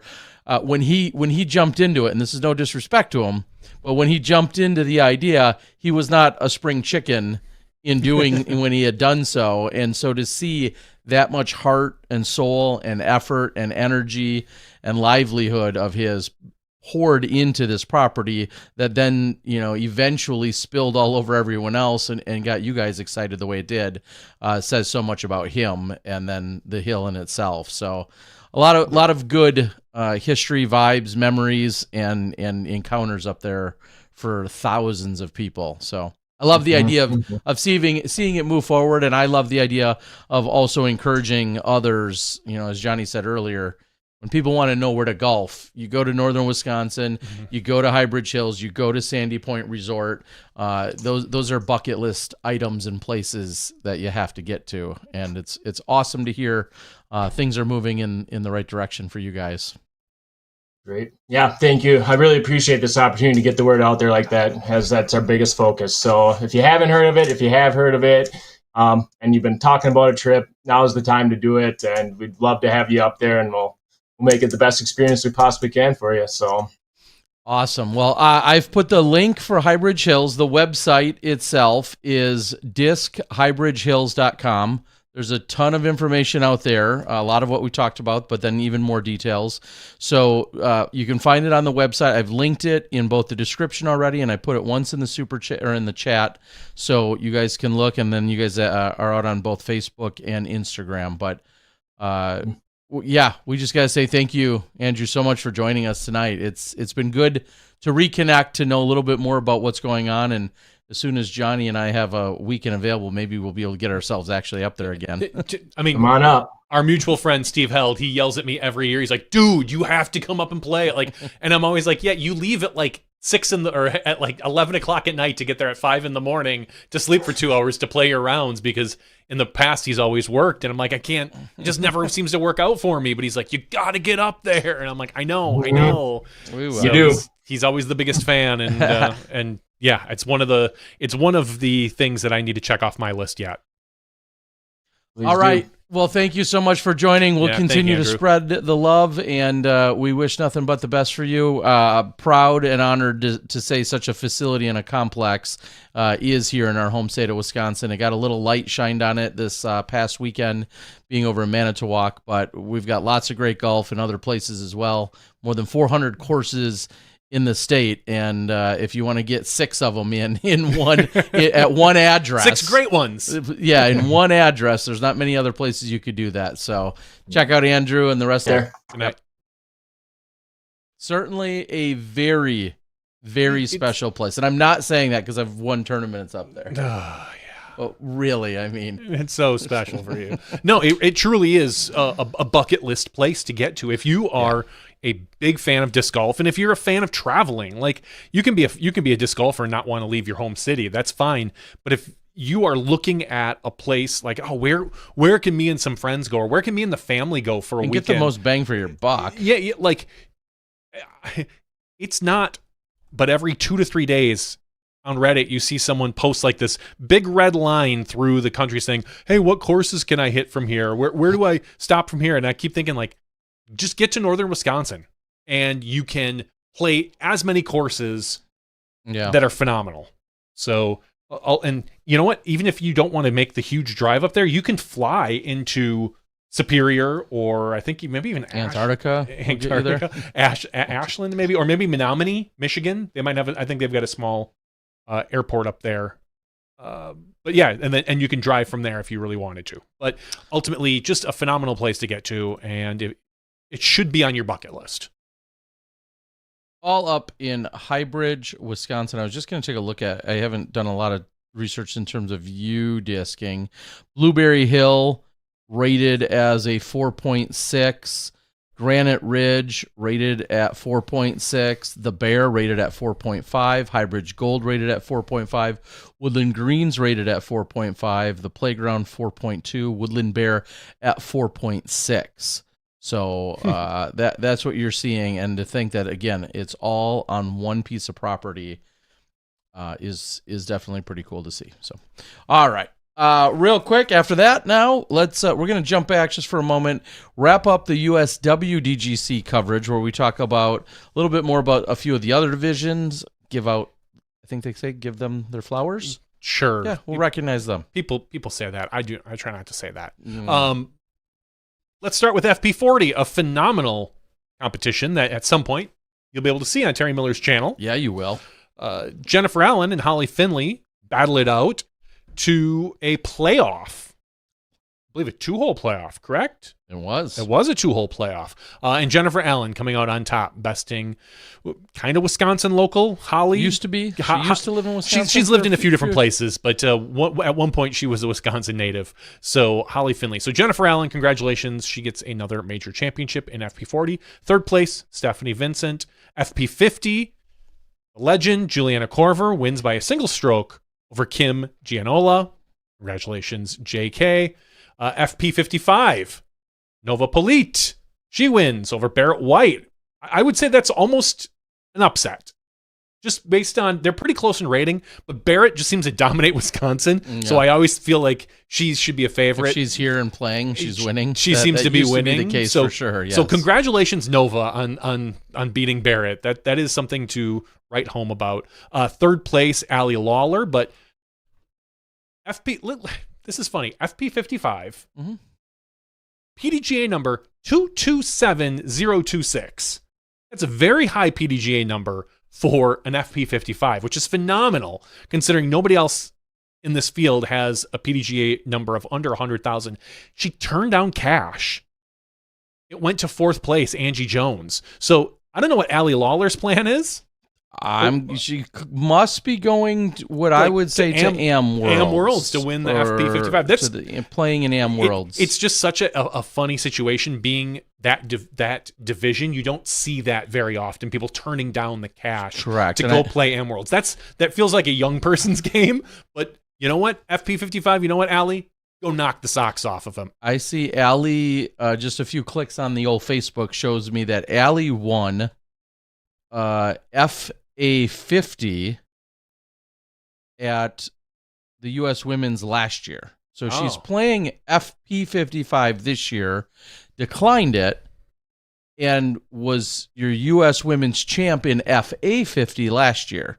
So that tells me that, or maybe she just doesn't want to accept cash for some reason. Which click on her name, and we could probably real quickly see where she's if she's just planning on playing the Pro or the Am Worlds. Upcoming events: 2025 PDGA Amateur Masters World Championships. There you go. So assuming she's playing in an Am division there, I would have to think that is going to be her last Am event.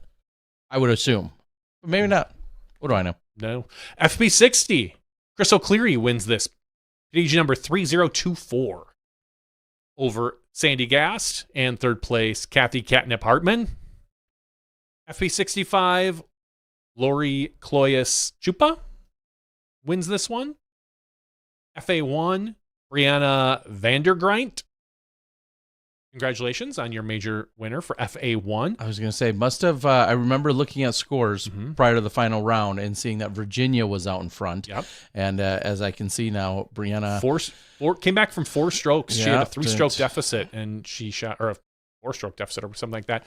Math is hard. Anyway, she's 4 strokes better than her on the final round to win by 3. So she was down by 1. Something like that. Yep. Up by 7. Who knows? FA40, Amy Whitmore wins this. FA50, Linda Ray. FA55, a tie. Kimberly Adams wins over Cheryl Terwilliger.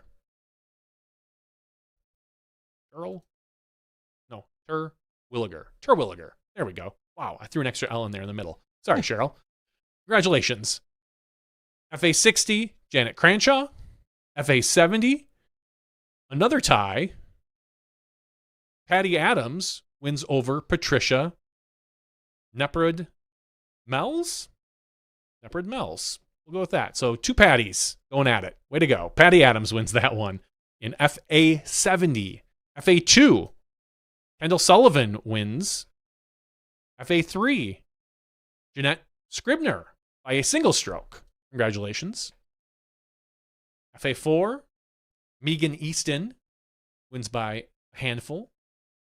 FJ18, friend of the show, PDG number 83,000 on the dot, Ava Meyer. One of the friendliest young women you'll ever meet. I used to say girls. She's not a girl anymore. She's a young woman now. She's playing FJ18. And maybe more importantly, a Patreon supporter. She is a Patreon supporter. That's how you know that she is near and dear to our heart. And she's, better than anyone that's not a Patreon supporter. So congratulations, Ava. FJ15, Haley Huber. FJ12, Eva Letsenko wins by 20 strokes. That's a pretty solid win there. And FJ10, Sarah Wadsworth by a lot of fingers. More fingers than you and I have together, and toes. Yes, 58. So congratulations, Stroke Sarah margin Wadsworth. of victory. 871 at FJ10. Amazing. Just that level. Her PDG number is 227315. She's one of those girls that you say, okay, that's someone to look out for in the future. I know just a week or two ago I had said when we were talking about the Europeans, like look at how they are competing with their young athletes. Like, what do we have in the United States to compete with that? I think Sarah's one of them. She's, young and very well rated. So congratulations. How old? I know there's a conversation in the last event she played in the LA Open, and she was shot hot round or second hottest round. Julia Fours. How old was she? Was she 14? I think I didn't remember, and I only asked because I was thinking in talking to Sarah Wadsworth and her dad, who come from New Zealand, and we happened to have a conversation Saturday night, and she was talking about some of Sarah's goals about trying to possibly be one of the youngest women to ever compete in a Pro Tour event, but also even one of the quickest or youngest to get to 900 rated, and so on and so forth. And that's where it hit me, and I was thinking that I know Julia is relatively young, or is very young, and obviously has got tons of game. Yeah. But I just didn't remember. I wasn't part of that broadcast, or I feel like I would have remembered that off the top of my head. But I couldn't remember if she was maybe 12 or 14. But clearly a very bright future for both of them. And we could be mentioning names right now that in 10 or 12 years or less that we'll be mentioning again. They could be world champs. They're already major champions. So you were on site this weekend. Sure, I think I was. I'm gonna put you on the spot and just ask any cool stories, any fun things that you picked up during the week that you can share. I was gonna say there's always things you can't share. I understand that. Besides karaoke. Saturday night, I saw karaoke. No, well, that's what it was. Thank God. It didn't come to Saturday, karaoke. No, it did not. That's Saturday night, you lightweight. A couple of us got together, and some beverages were had, and just all around hanging out, and food and beverage and all that. And next thing you know, many of the players are at the Lighthouse Inn, which is owned by Jim Van Lannen, the tournament director. Is the tournament director, also Paige Pierce's father-in-law and tournament director of the event. And at one point, even though I think they said they wanted it to happen earlier in the week, but at one point, I think leading the charge was Paige and Ayla, along with Raven Klein, Ella Hansen, and Holland Hanley. I feel like those were the 5 core members that wanted to get some form of makeshift karaoke. They didn't have any of the professional equipment, but they had enough to make it happen. All you need is an iPad and a microphone, and you're even a microphone and a basic speaker, and you're off and running. You can finagle it to make it work. And then that was kind of just randomly getting set up. I had no idea it was a very last minute thing. And there was plenty of space at the hotel, in the hotel bar.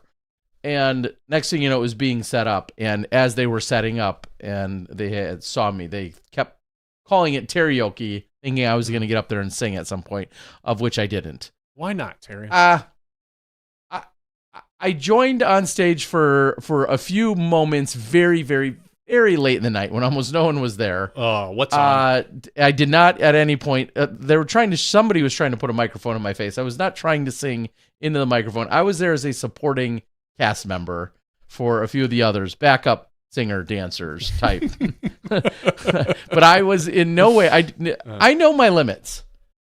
It's questionably enough I get on certain microphones, including one here every Tuesday. I do not and should not be in front of a singing musical vocal style microphone at all. And I very much enjoyed everyone else having there was so many people that had such a good time with it. People were into it throughout the entire night. It was a really good time. Lots of different divisions were represented. Some PDGA people were mingling and hanging out as well. It was a really good time. There was nothing that couldn't be spoken of that unfolded at that time. So it was really good. I didn't have too many crazy stories myself. Well, not necessarily. I'm not talking crazy stories. I'm just talking stories you picked up maybe from other divisions, from people you spoke with. Yeah, I mean, definitely a highlight of the weekend was just having a brief conversation with Sarah Wadsworth's dad from New Zealand. I mean, I think it was mentioned more than once that we had a competitor from New Zealand. It happened to be them. Mm-hmm. And her dad had introduced himself to me on Saturday night, and then that's when I had heard a little bit more information and just had a brief conversation with them. She seems very delightful. Of course, I have 14 and 16-year-old girls, so talking to a 10-year-old that's completely enthusiastic about disc golf is it puts a smile on your face. Did I see her up on the karaoke stage too? I don't think so. I saw a bunch of people on one TikTok, and then it was a pretty young girl was like just on the very end. Actually, I don't remember. Now that I think about it, I don't know if she maybe was not by herself, but it looked like maybe there was looked like a young person with. There was a couple of young. There was a couple of young. There was maybe a young it wasn't boy. Somebody's brother was up there, and he stole the show for a little while. He was very entertaining. So I think of that. I think of It's crazy. I say it all the time, and I said it last week when I ran into a few of our players in Denver that were coming to Wisconsin, and they were on the same plane as me. I travel all over the country and all over the world almost every single weekend. To have everyone almost literally, but obviously figuratively in your backyard just hits different. Especially when I had I had no part of any kind of organizational, component to the event. I'm super glad it was here, but I had nothing to do with it in any way. And to see it played at courses and property that you and I are very familiar with, and to see Vendor Village, for instance, like it was a very legitimate vendor village. And when we have tournaments, you have a couple vendors and you have a good time, but our regional tournaments are a couple vendors. Everyone knows everybody. To see 15 or 20 or 25 different vendors, and then the players were able to set up and vend for themselves on Saturday night. But just to see some of these people that I see other places around the country, it was awesome to have them there, in our home state. On the second day of competition at Roland Ridge, I had come to the course and went to the media trailer area where we've got 8, 10, 12 people trying to pull off the broadcast, and I had just ripped open a little plastic baggie of cheese curds and said, all right, everybody, you got to try these.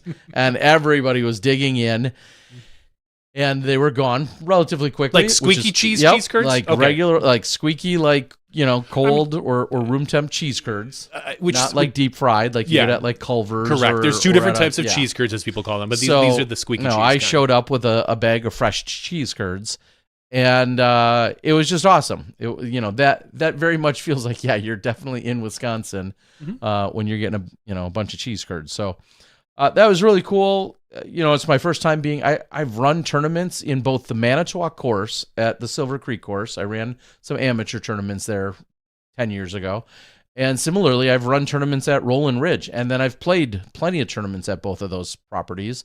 So all of that combined, and then seeing some faces you and I, again, have grown up with that maybe we haven't seen in a few years, or people that are just pillars and staples of the Wisconsin disc golf scene that continue to do amazing things.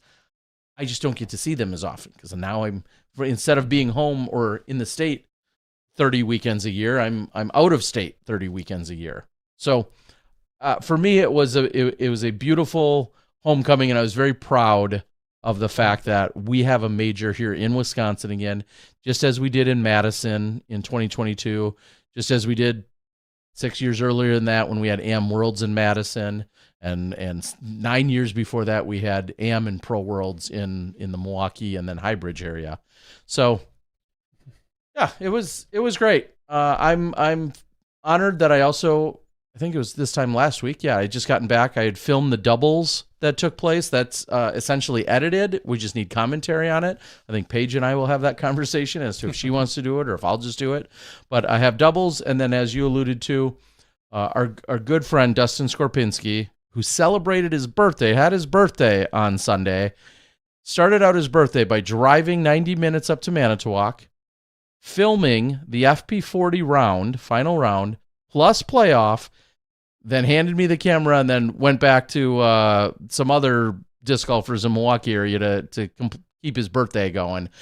I can't say enough. Gracious and kind and sweet of him to be willing to do that for the fans, really, to capture the footage so that I can get FP40's final round edited and released. So happy birthday to Dustin, I guess is another way to say that as well. And very, very kind of him to do that.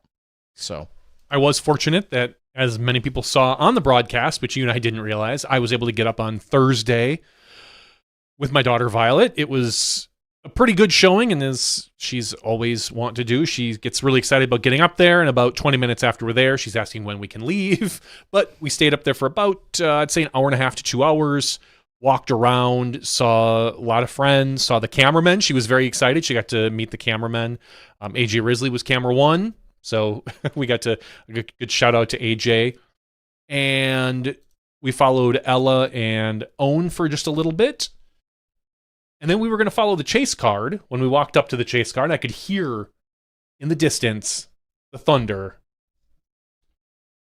And then you hear the horns right before the chase card. And at that point, I was like, well, I know it's going to be 30 to 40 minutes before we even get started again. I don't really want to wait. So we started walking back to the car where I got to talk to a couple more people. Saw Kat Merch, who she's the goofiest person in real life, but also on the course. But she is also the biggest sweetheart. Like, she stopped and chatted with my daughter for a few minutes, and it was great. Starts to drip on us. Literally, I closed the door to my car, and it was like someone just poured a bucket. It came down. And at that point, I'm like, okay, cool. I'll get out of here. We'll leave. I don't think I was hardly 3 minutes from the course, and it was clear again. like it dumped for all of 5 minutes. And then it was like a little sprinkle, and that was gone, which was great. Good for competitors. I'm okay that I left, and I was able to get home and watch the lead card. I think by the time I got home and got in front of the TV, the lead card has just tapping out on one. Yeah, exactly. So essentially, yeah. So resuming play. Yeah, even Chase card had gone, obviously gotten a hole or two in, but I did not get to go on Sunday like I really, really wanted to. Some things came up, as they tend to in the family.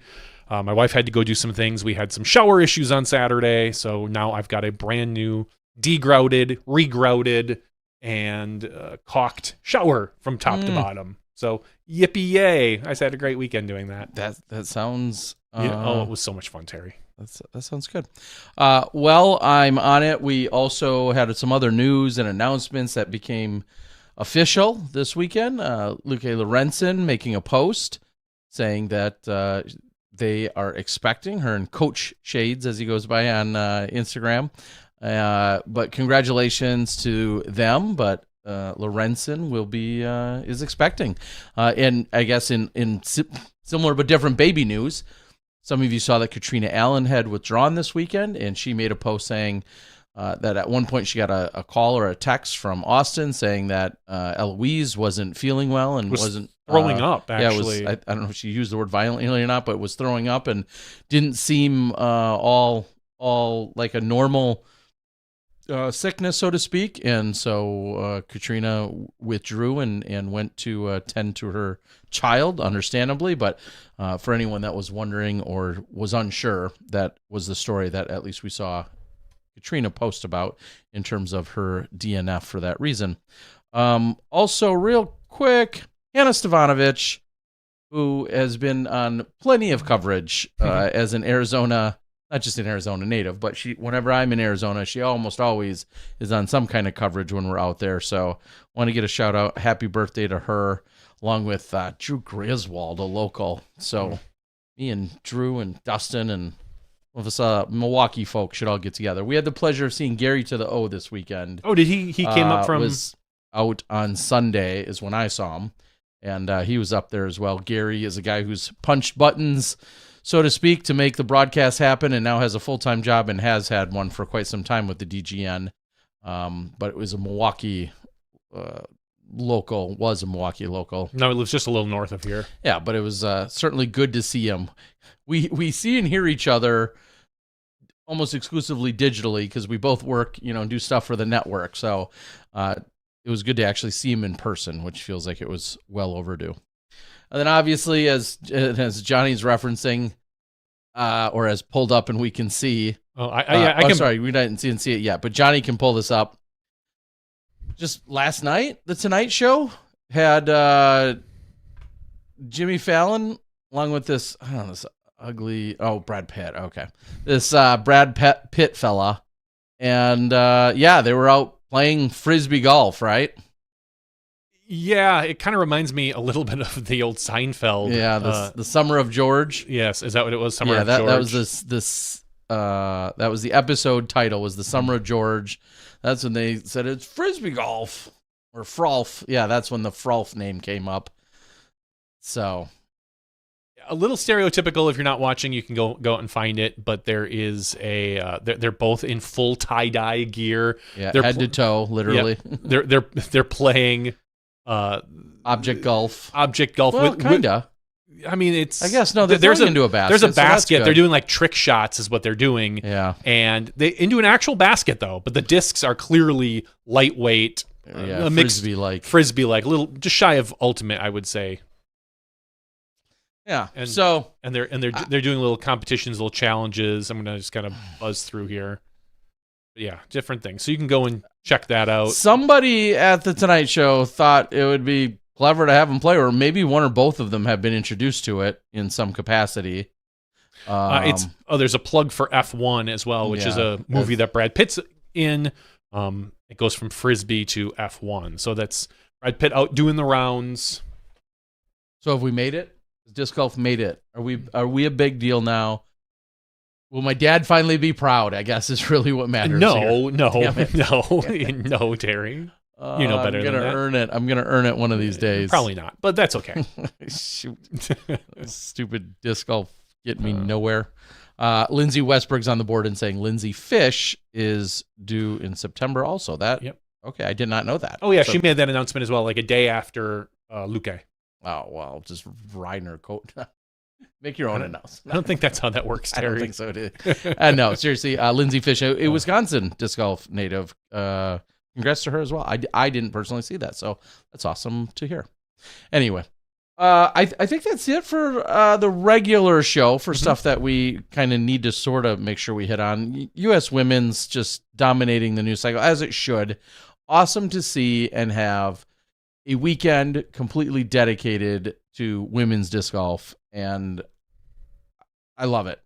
And I'm super glad that it was here.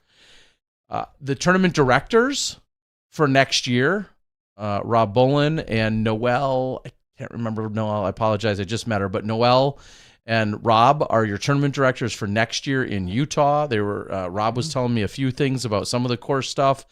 Just the fact they're going to be playing at Elevation, which we just did for U.S. Masters recently, but playing at Elevation in Utah in July or August. Yeah, I'm excited to see how it's going to all unfold, or whenever it is, June, July, August, one of those. I'm excited to see it unfold there. So that's where the torch will be passed. So it's great that the two people most in charge of next year's U.S. Women's are two people that were here at this event. And I love that. I love that they're seeing what's done. Obviously, they're taking notes and have been for a couple years, but taking notes and see things maybe that went really well, maybe things that fell a little flat or whatever, things they can improve upon, or maybe just take an idea and twist it to make it their own. Whatever the case is, I love that they were doing that. And I think that's great to see as well. What? Bethany and Isaac are having a baby too? I saw some posts. Oh, really? But I did not read them. I saw him saying it's been a great 6 months. Yeah, I saw the 6 month post, but I didn't. Maybe you need to read past. We need to read past the first line. It's hitting that more button that it's rough. Like that's more kids, more money, more problems, more majors, hopefully for him. You know. So. All right. With that, I'm going to say it one more time when we head into the after show here very soon. Later tonight, we're going to be giving away an Eveina Salonen signed disc that she signed shortly after winning it. She signed it one time. I think she's more so referencing her one-time world championship, which most players do. But she's now a 4-time major winner. Nobody marks it as anything other than one time for any other major. But I was thinking you could do one time because she's got almost one of every major. She just keeps collecting them. She's going to have to double up soon because she's got Kona Piste, got Worlds, sure, U.S. Women's, sure, Champions Cup. Yep. All she's missing is... Well, we kind of have various European majors. The European so Open. So they won't necessarily, it could be the European Open or the European Disc Golf Festival, technically, and then in a couple years they're going to have a different it's hard. one. So it's hard to it's call a European major, which is what Kona Pishti what's what Kona Pishti fits under. So I mean, I know there was talks about like the career Grand Slam for her. It's so hard to say because the women's one tends to float. And even the men's now with Europe tends to go back and forth. So how do you determine a career Grand Slam when it changes? She's got 4 of them. Yeah, four of them makes a Grand Slam to me. That sounds good to me. And isn't that some easy enough math? I agree. So I'd give it to her. So you are allowed to reference Eveina as having the career Grand Slam. Next up, paddle. Let's see if she can get some titles there. Maybe. Or she may miss out, she said, next year, because if she wants to follow the old tradition in Finland during the Midsummer's Festival that she was missing this year, she said she's going to have to put a flower under her pillow, and that's to entice her, attract a life mate or suitor. And she made just the funniest comment about how so far stuff hasn't been working out for her in that category. She's telling me this right before she tees off on 1 at Roland Ridge on day 2.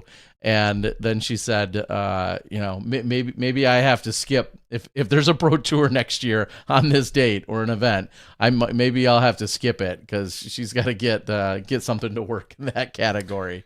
So Eveina looking for her love, the love of her life, and willing to skip pro tours to do it. I love it. So good luck to her.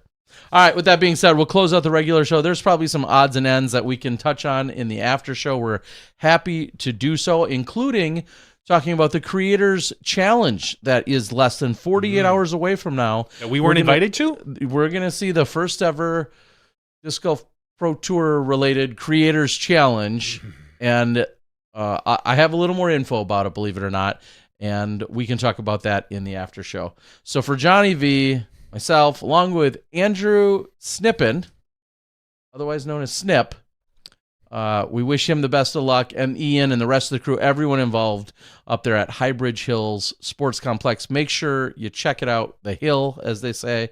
Make sure you check it out. 6 courses, 225 acres, plus music, and camping, and partying.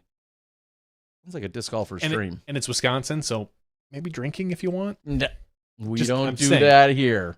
Just saying, if you wanted to, somewhere on the way, you could stop for a night or something. I don't know. Or just go straight edge. Either way, thank you for joining us. That's podcast 563. We're going to take a quick break. We've got an Eveina signed disc giveaway and a little bit of more action in the after show. We'll see you then when you step inside the Smashbox. Thank you to our $2 and above patrons. Your name is listed below in the credits. If you are interested in being listed as a producer in the SmashBoxxTV credits and supporting this and other fine podcasts, please visit patreon.com/SmashBoxxTV.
Hello, everyone, and welcome to SmashBoxxTV Podcast 563's After Show, a.k.a. an encore?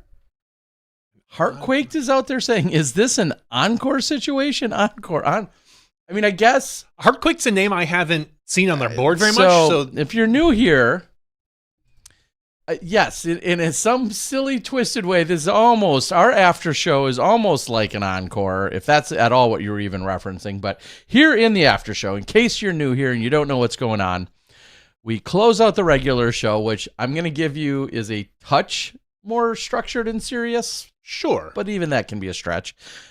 Then we take the quick break we just did, 60, 90, 120 seconds. We come back and we start an after show, which is meant to be off the rails. Okay. It's not. just a more free-formed where we can talk about what we want, where we can interact with people on the board. If you have questions, feel free to throw them at us. We're pretty well open as far as what we want to answer.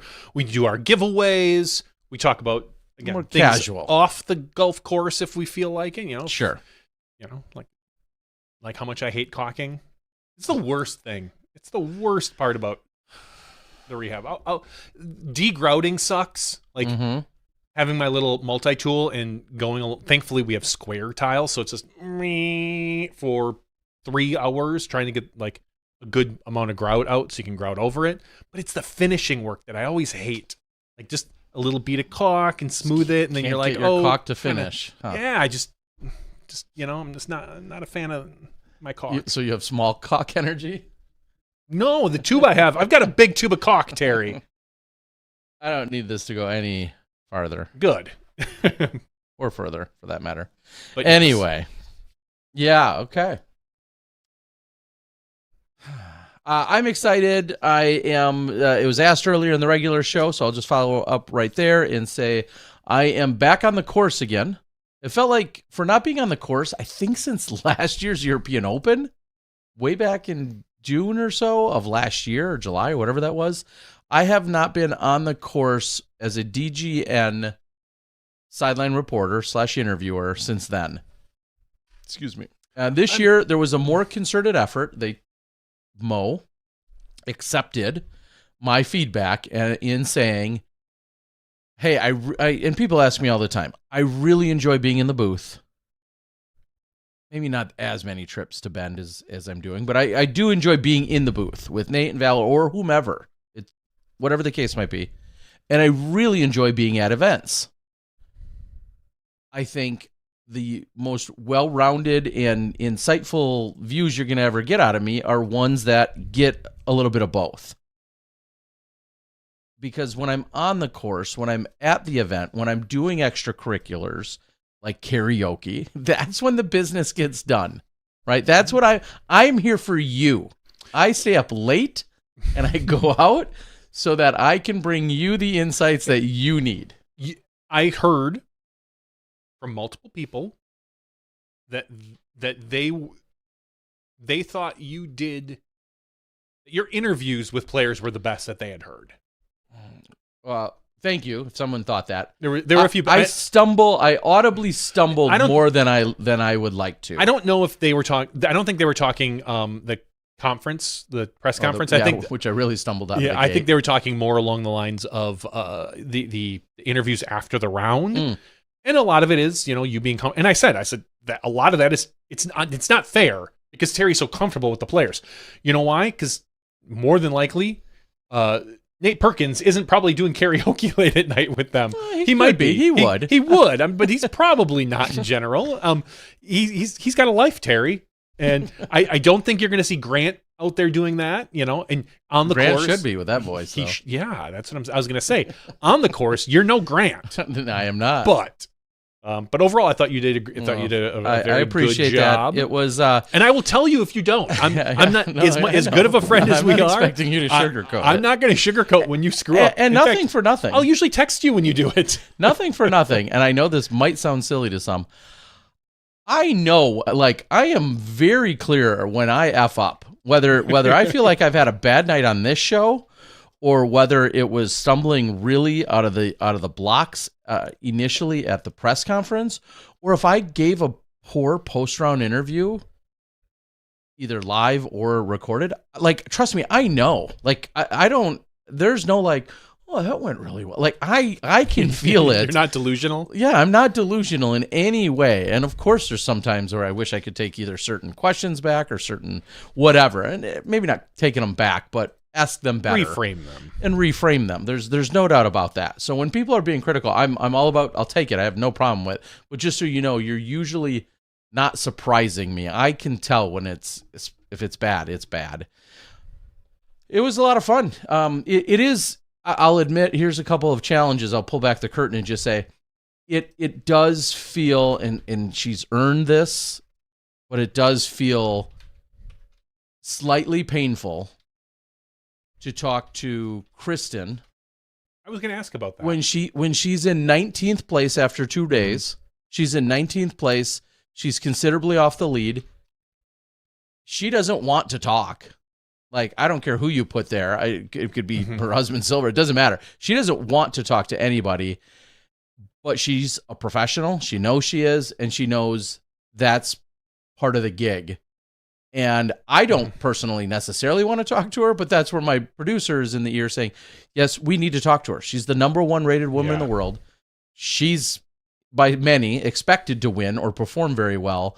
And her not performing well is just as much of a story as her winning or dominating. So I understand the logistics, but it's a little deflating to watch her submit her scorecard.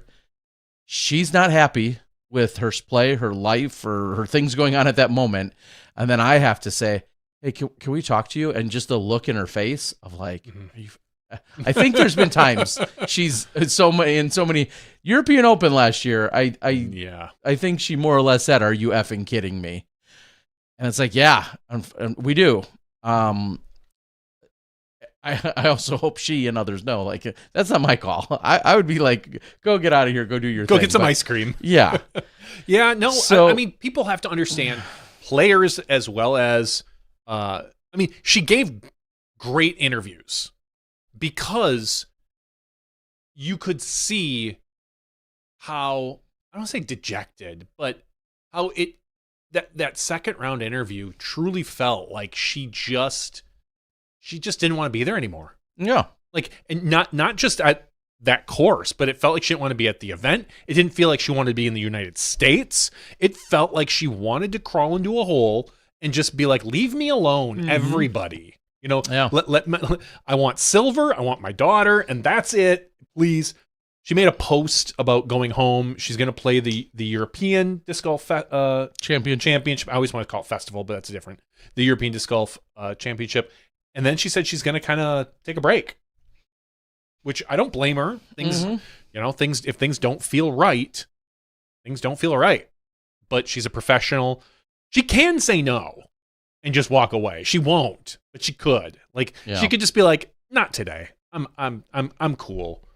And I don't think at this point, anyone could blame her for any given time. She has given really good interviews when she's not played well and really good interviews when she has played well. So it's kind of like if she ever wanted to just be like, no, not today, then I don't know if anyone in the control room or Mo could really.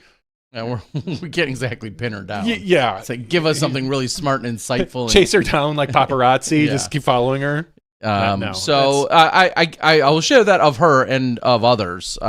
Sometimes that's just the way it happens. And I'll segue right into the conversation, the incredibly gracious conversation and interview that I had with Haley King, who continued to be very blunt, but honest and open. And I like that said Haley. What she said during her, her falling short on the final hole and then having to talk to her. Again, those are I have the empathy myself. A lot of viewers and fans do, but then I also have that job to do. And just like Haley has that job to do to actually sit there and have that conversation. But she handled it so gracefully and graciously. And I feel like, some of our conversations this weekend were some of the more eye-opening and enlightening that she's had, and she continues to talk about, when she does or doesn't want to play and what she'll be at and where she's focusing her efforts and living what's her best life for her. And there's no one that can really argue that. You can be maybe a little sad or disappointed you don't see her more, or you don't see her going to certain events and doing whatever, but she's on her path, and no one else is really. at liberty to say otherwise. I thought this particular weekend, the interviews that Haley gave were good. Yeah. Because we've seen Haley in the past where it is much more difficult to do an interview with her. Like she, previous to this weekend or other weekends, there have been times that she has given one-word answers, and it's hard to drag some information out of her at times. But this weekend, I was impressed with her answers and her thoughtfulness and her openness to answer all these questions. So it was really nice to get that side of Haley versus what we've sometimes seen in the past. Yeah, and all that, even in light of the idea that she gave that final interview coming up, essentially losing the tournament on the 72nd hole. Like could you imagine a time you would less want to be talking on a microphone? I think it depends who you are. If you're Rebecca Cox and you just lost, no one's expecting you to be in the top 5. So maybe that's still kind of a minor victory. Sure, maybe. If you're Sayananda, if you're these people who you lose a heartbreaker that on hole 18, the final hole. I mean, I felt like having her dad on the bag, I think helped Haley this weekend. Yeah, maybe. Because we've seen her in the past where things don't go her way, and she can kind of shut down.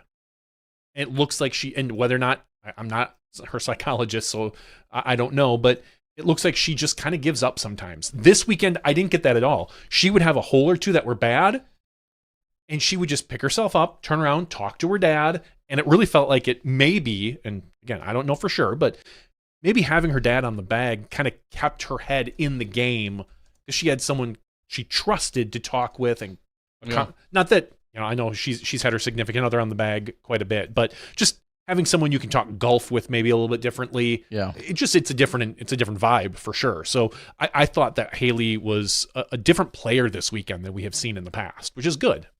Yeah, it was fun to watch, and just thinking like we don't see her at that many events this year in particular, and she obviously came off a good 6th place finish at the Preserve. But just think if she just reappeared and then wins another major. I said it didn't I say it last week? Don't be shocked. I will not be shocked if Haley wins because she knows these courses. She's confident at these courses. It's a kind of a hometown thing. I know she's from West Bend technically, but this isn't that far, and she's played a lot of these courses. If you were listening last week, that's exactly what we said. But my question, I was thinking as we're walking up to hole 18, who is the last major winner that didn't have a major sponsor? She's technically unsponsored right now. Yeah, not by a major manufacturer. Yeah. Or even a major distributor. She's not an Infinite sponsored player, I don't believe. I kind of put Infinite in that kind of manufacturer, major sponsor. I was trying to think, I can't think of the last time we had a major winner who was unsponsored. And I did get a chuckle out of it that she's there with Henna and Eveina. We're both on Innova, where she last played. Where she along with Jonathan Poole doing and I don't think he's the team manager anymore, but he was the team manager for a while. So I'm sure she had a relationship with him as well. And she just left Innova for whatever reason. But I was thinking do you think Jonathan on hole 18 is hedging his bets and be like, hey, quick sponsorship here so we can say another Innova player or something along those lines, which I just thought would be kind of humorous. But it's well, I'll quickly read down the list of your most major winners.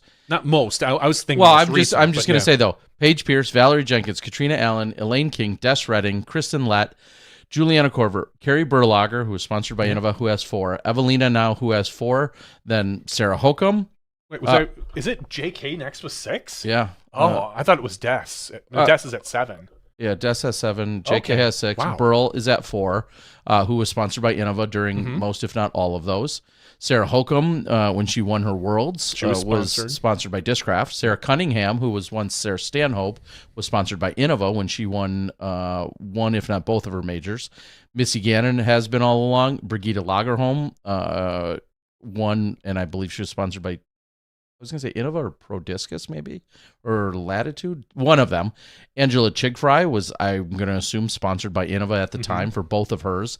Leslie Todd was probably, no. Was she Innova at that point? I don't recall, but I would think I'd have to look at the events and the exact years. Vanessa Chambers might have been, I mean, and you're talking a couple decades ago. So before sponsorship, so there isn't one in the modern times. FPO, an FPO. Well, I don't think there's one in MPO either, because Kenny won them all, and then we started getting to DOS and Macbeth, and like I don't believe the MPO has probably one either. Where because I don't think Nico has one, and he was kind of unsponsored for a while. Yeah, I mean, and he probably was sponsored. He was sponsored at the time when he got one. Harold Duvall, McCabe, Conrad, Dickerson, Jesper Lundmark was, Brinster, So every one of them were as well. I thought it would have been kind of cool, and I don't know if the conversation would even have happened had Haley won a major. Would there have been sponsors coming back to the table, whether it was Discraft or Innova, who she's been with in the past, or maybe a new one like an MVP or an Infinite Discs or someone like that would be coming to, hey, are you looking for more exposure? Are you looking for, and I don't know what Haley's looking for that matter. Sure. But I did literally, they were walking up 18 and I was thinking like, Haley's not sponsored. That's a very good observation that she would have been. I mean, you're so smart. I was in a chat messaging that, and someone was like, I don't know, maybe probably back in the olden days. Yeah, and I was like, Vanessa. Like a Chris O'Cleary or a Vanessa Chambers. And even they probably were sponsored by like either Innova or Discraft or DGA in some capacity. I don't know for sure, but I'm guessing they probably were. So, yeah, very cool, and would have been quite a spectacle. It certainly makes your stock go up. And I think one of Haley's biggest responses of the entire weekend to me in the 2 or 3 or 4 times I talked to her was something along the lines of, I said something about plans and next. And she's like, I don't know. I'll look and see where I want to go and what I want to play. Like that speaks volumes. That says something about just where she's at mentally of what she thinks she'll have the most fun at and want to go to. And we don't hear that from a touring pro today because a lot of them can't afford to be touring pro, and she's not really a touring pro at this point. But it's just a very big statement of like kind of cavalier attitude, and I just it gets a little more into her personal life, but I just wonder, like, okay, but what are you doing? Like, clearly she's still playing. She plays Fortnite. She works out. I see, a lot of her social posts. I'm like, what are you doing? Like, do you have a job? I truly don't know. Like, I'm kind of curious as to like what her life path is these days. If it's not touring on the Disc Golf Pro Tour, whether that's what she wants or what she doesn't want. Again, that's a Haley question. I'm just curious as to, like, cool, you can, if you get to pick and choose the events you're going to, you have some leeway and freedom. You're clearly figuring something out. What do you do for a paycheck? How do you live? And that's just curiosity in general. It's none of my business. It's interesting because she used to be a disc golfer, like a touring one. Yeah, and right now, the next event that she's currently on the PDGA record books for signed up for is Ledgestone. That's not till August 14th.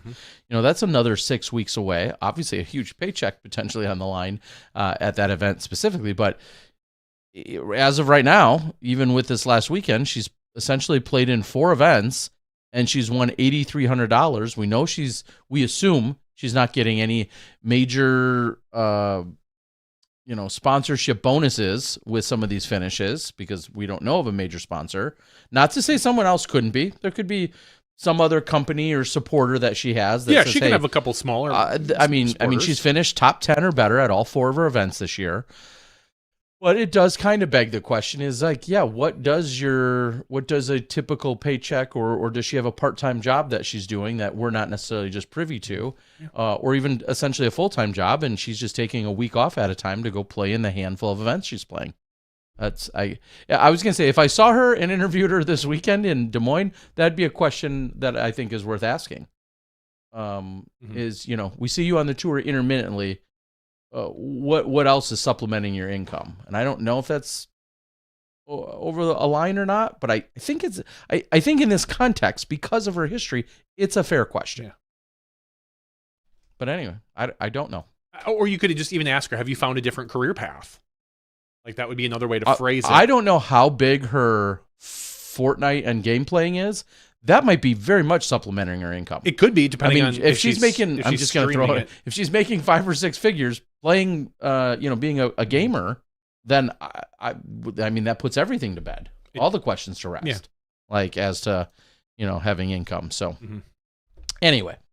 Tim, certainly one of the stories of the weekend, just in general, being in contention and having that home state feel and vibes for the week was great to see. Tim Court says it's good to see Cadence and Emily refining their game. For sure. As we said, Cadence has a very good throw. She could work on her forehand a little bit or, do whatever. And Emily, she can throw forehand and backhand. She just gets herself into a little bit of trouble. She's got some golf to learn. And clearly, and a little bit of putting, but she's not bad by any means. Like they're both young, upcoming players that we're going to be talking about probably for the next 10 years, and they'll probably be competing against each other that entire time.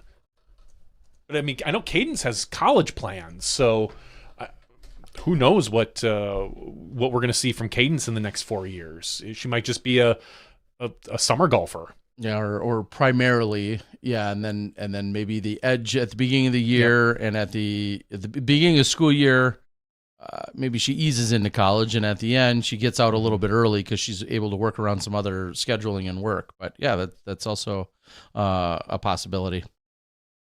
Carney says, I hear from some sisters that Terry can still putt.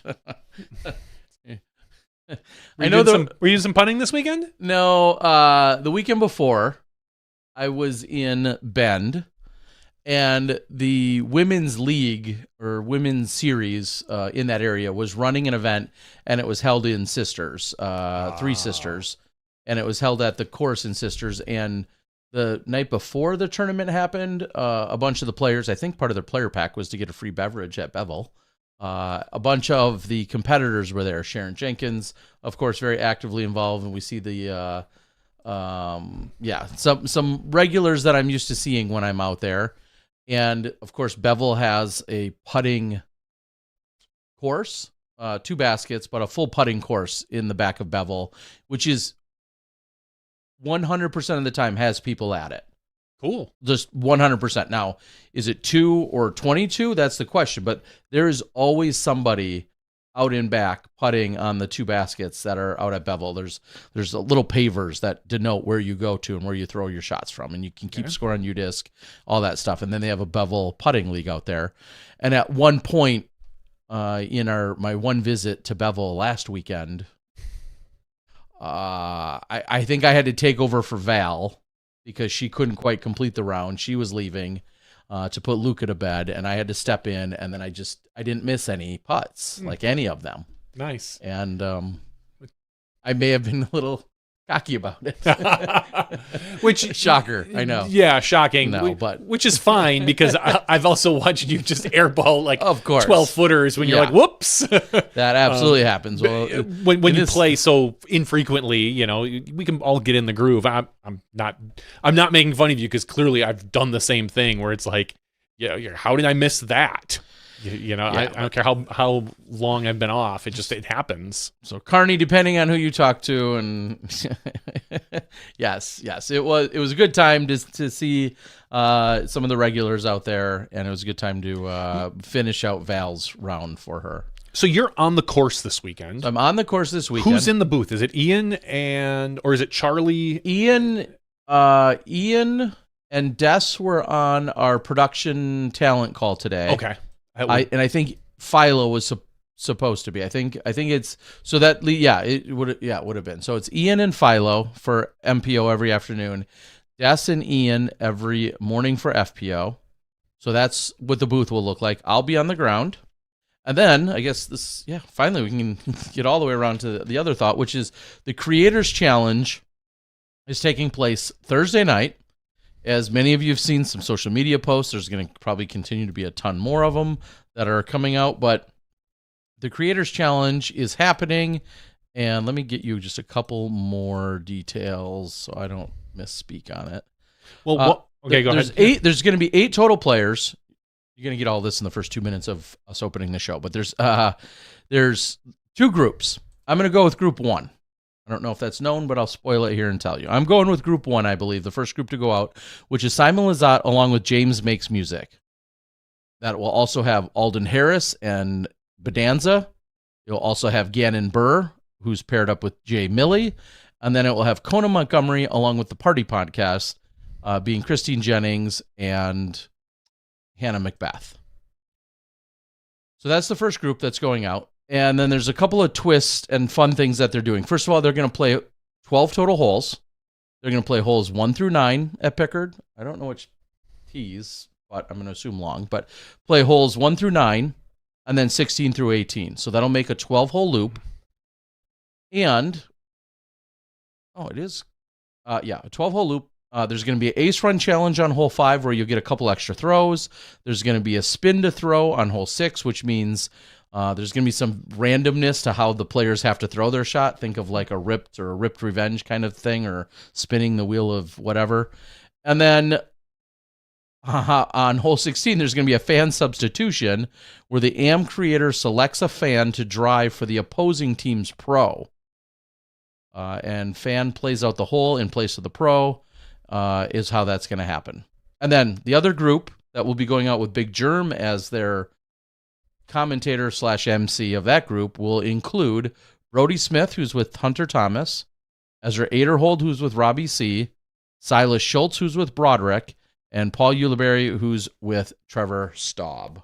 So that's what the 2 groups look like. I think it's happening at 6 p.m. Central. I think there's $10 tickets if you're going to be on site. Otherwise, it's going to be on your Disc Golf Network subscrition. I have no idea if it's going to be on YouTube. I doubt it. I'm guessing it's going to be exclusive to being a member or a paid. How dare they? Yeah, a paid Disc Golf Network subscriber. And that's what I know. I think that's more than most. It's more than Hannah Macbeth knows, because I asked her about it, and I asked her to join us on the show tonight to talk a little disc golf stuff, and she's been incredibly busy. They congratulations, Paul Macbeth's brother got married this weekend in Vegas. Did he really? Well, congratulations. So congratulations. They were doing that all weekend, and Hannah couldn't quite join us tonight. I said, don't worry, you're just letting down all women disc golfers in the world tonight. So speaking of women disc golfers and women in general, we didn't mention at all that the USWDGC was broadcast the first round on the All Women Sports Network, which is really cool. There's all sorts of memes and jokes about how many people it has access to because it's on so many cable stations. I don't know what the viewership is on it. Probably not super high, but it's still really cool that we're getting this extra exposure, that the women's events, and it's not just going to be the USWDGC. My understanding it's going to be like the first round of maybe quite a few of the women's events. You can go probably Disc Golf Pro Tour and find the announcement on it. But it's really cool. Just a fun thing that we get to expand viewers and eyeballs on our sport specifically for women, which is a section of our community that is always lacking in numbers. Which underrepresented and underserved. So very cool. I as pointed out on the board, yes, it is on YouTube. I already commented on it. That's right. They already created the link and then have set like the premiere time for it to be 6:00 on Thursday. I saw the link in an email. I clicked on it and then I wrote #first and I said, is this still a thing? So yeah, thank you. I'm an idiot that I forgot, as we were just talking 2 minutes ago, if it was going to be on YouTube. I've already commented on the YouTube link. So yes, you don't even know that you're a smart ass. You forget how you're such a smart ass. Such a dumbass that I forget how much I'm a smart ass. So yes, it will in fact be out there. But yeah.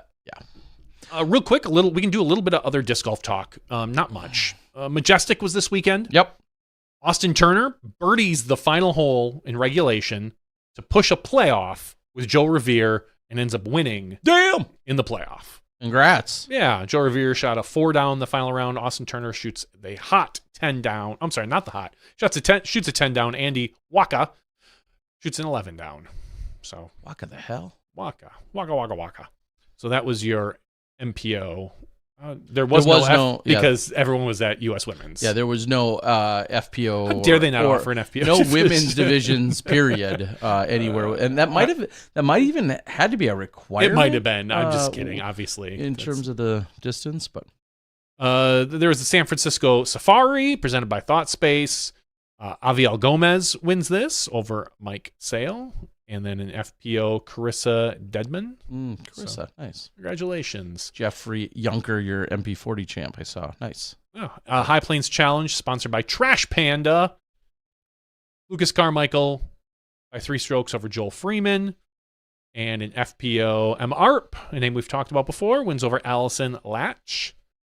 And then I think there's one more. The Gatekeeper Media presents the Birdie Open. Oh, there are a lot of birdies there. Tony Mo Rice wins over Chandler Kramer. And then an FPO, Eden Fornoff bests Rebecca Frazier. Michelle Frazier in the field, her sister as well. Mm-hmm. Both the Frazier invasion. Frazier invasion. I know. Awesome. Yeah, Kevin Gleason picks up another one. Did I see? I don't even have to say it. Did Schwebe win again? Probably. I don't know. I stopped keeping track. I feel like, we just assume. How about this? Assume Schwebe won unless we say otherwise. That's probably the better way to do it, isn't it? At this point, it is. It's probably the better way. And I think one of the things going off this upcoming week, as I know some friends traveling over there, yes, the European Disc Golf Championships is happening, but also I believe the Toonie is taking place this upcoming week. Yeah, we've got European. Is that the European Disc Golf Festival, which is not a Pro Tour event? It is an XA tier. It's going to be on the Disc Golf Network. Yep. Pro subscription, I think. Pro subscription, but it's not a Pro Tour event. I don't even think it's a Q Series. No, I don't. It's just a big European event that they're going to be broadcasting. And instead, we also have the Des Moines Challenge happening this weekend. I'm sorry, the Discmania Challenge, happening this weekend in Indianola, Iowa, which is right outside, right? Des Moines. Yeah, just south. So you're going to have a lot of disc golf if you want to watch it this weekend. Former NT, Brent Hambrick, Amside playing. So, yeah, we got a lot of golf going on this weekend. Lots of golf.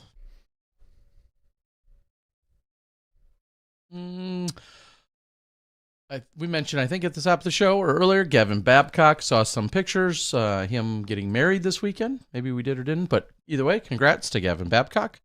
And then also, I got a chance to visit a good buddy of ours and really get back to the roots of going into Appleton, which is about 30 minutes west of Rolling Ridge. So, again, I know I talked in the regular show about just feeling like where it was a homecoming, and it was really great because, you know, talking to players, and some knew, of course, that I'm from Wisconsin, some don't, but even talking to Double G.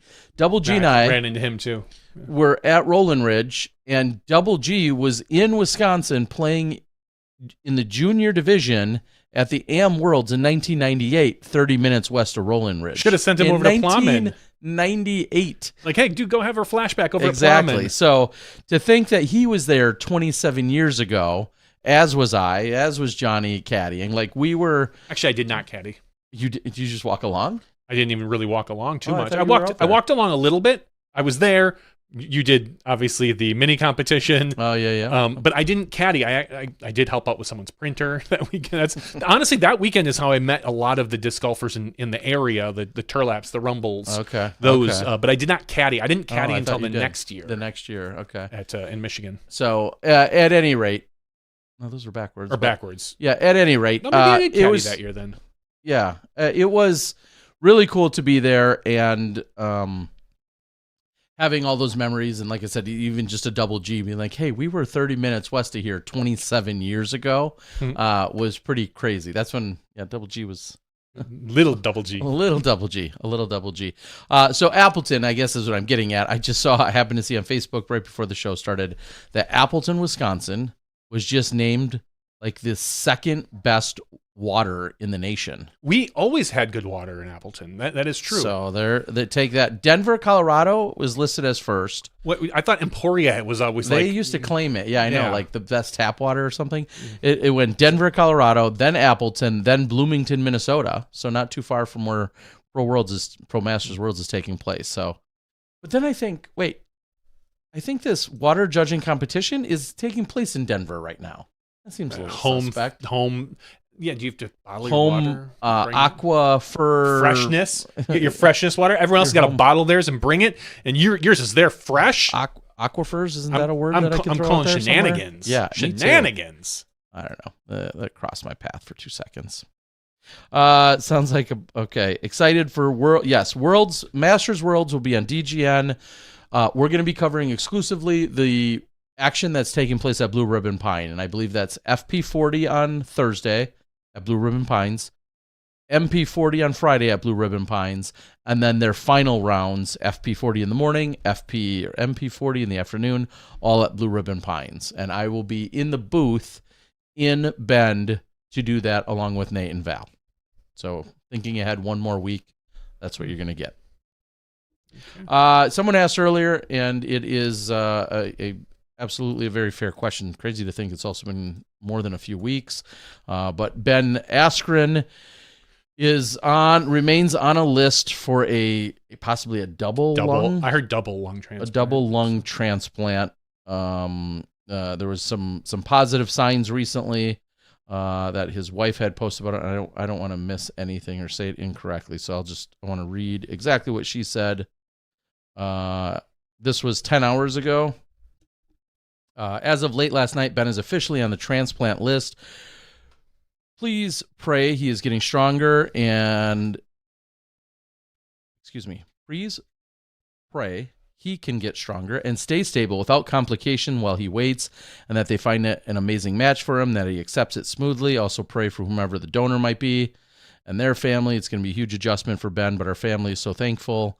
And it goes on to talk about some of the successes, and then go on to say, hoping we can get to a place soon where he can talk while on a trach. Yesterday he kept mouthing something for a while, and we finally figured out he was saying coffee. He can't have it yet. What a huge relief to see him asking for something so normal. Thankful his mind is healthy and can't wait to have him back. So that's positive. It's all positive because things were very grim. Knowing some additional background to some of this personally with some of the family, there's been some very, very, very grim points here. So yeah, it feels morbid to kind of think about it, but it's really good that he's able to communicate with his family, because if things do turn south from here, he at least had that extra communication versus someone who wouldn't have gotten that in certain aspects. So it's really that's a silver lining, and we're all hoping for the best for Ben. Yeah, certainly. So, and as it's been said before, if you're not seeing it from Amy Askren's Facebook, don't believe it. And she has even publicly stated as much. Yeah, there's a lot of stuff, including just today, or maybe it was even last night. I saw something posted, and it showed Ben in a hospital gown walking around. That's an old picture. That's not even from like semi-recently. That was from when he was in a hospital for something else, I think, years ago. So just, of course, it's social media. I know how social media works, and I also know how crazy it can get. But as his wife has said, like, if it doesn't come from her and her updates, then don't trust it to be necessarily true. There's a lot of people making shit up just to have a clickable headline and bait people in. It's our modern world. It is. All right, let's give away that Eveina disc, Terry. No, I'm going to keep it. No, you can't. You already promised we're giving it away. Patreon.com/SmashBoxxTV is where you could have been eligible for this disc. If you haven't, my gosh. I already pulled the list, so you're no longer. You could still sign up at patreon.com/SmashBoxxTV. And next week and the week after, it could be something different, could be something cool, but I'm really hoping, pretty cool. I'm gonna spoil it a little. I had her sign 3 of them. 2 of them will forever likely be in my collection. Yeah, I know. And this one, I specifically wanted to make sure, though, that we'd have it to give it away. So I did have 2 more near identical twins. I had triplets this weekend. It looks like I am storing them right now. But I mean, it's going around. people are proclaiming kids left and right that's here. true. So, but yeah, there are 2 more of them that I plan to keep in a bag and keep them safe for my safekeeping. But yes, excited to give one away tonight.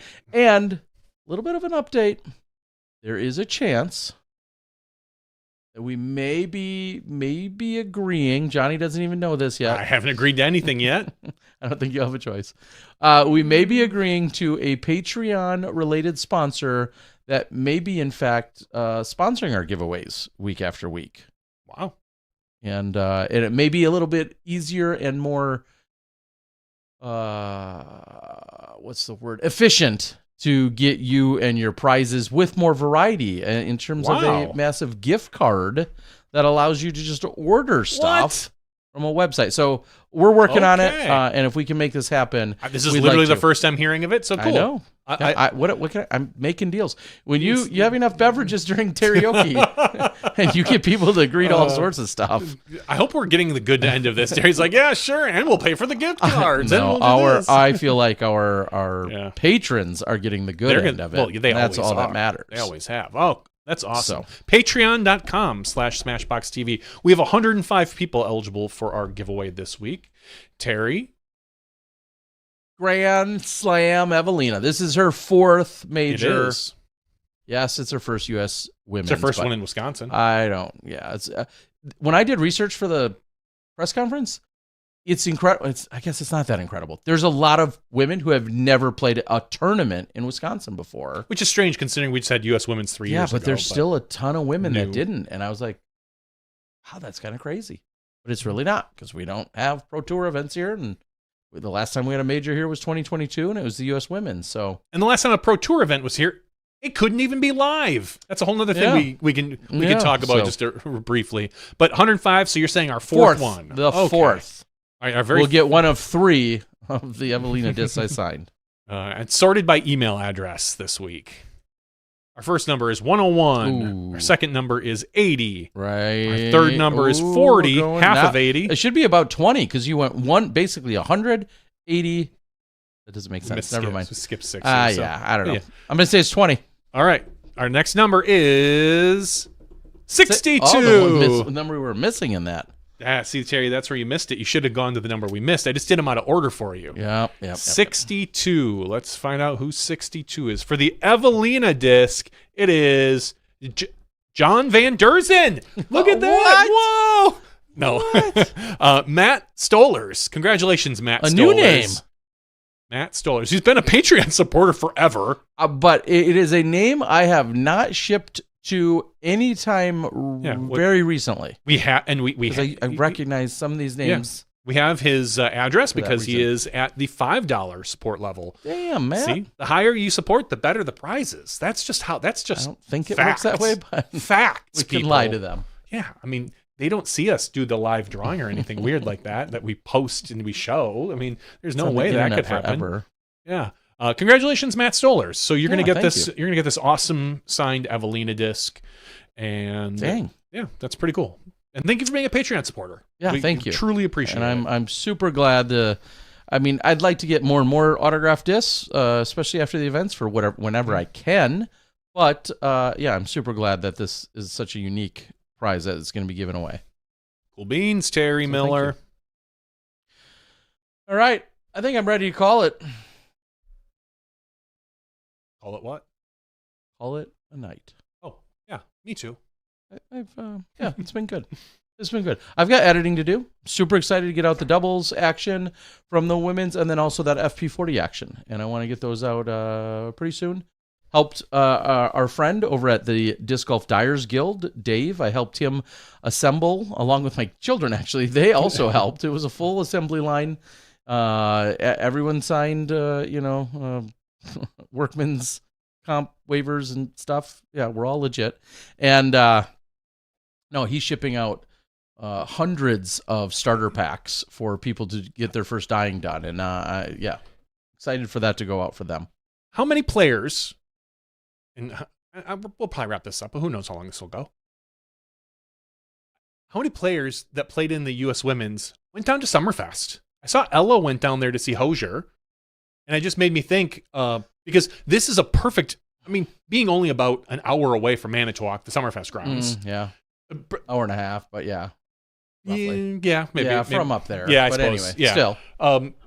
World's biggest music festival, as they used to say. I think I'm going this Friday. I'm going to go see Cake.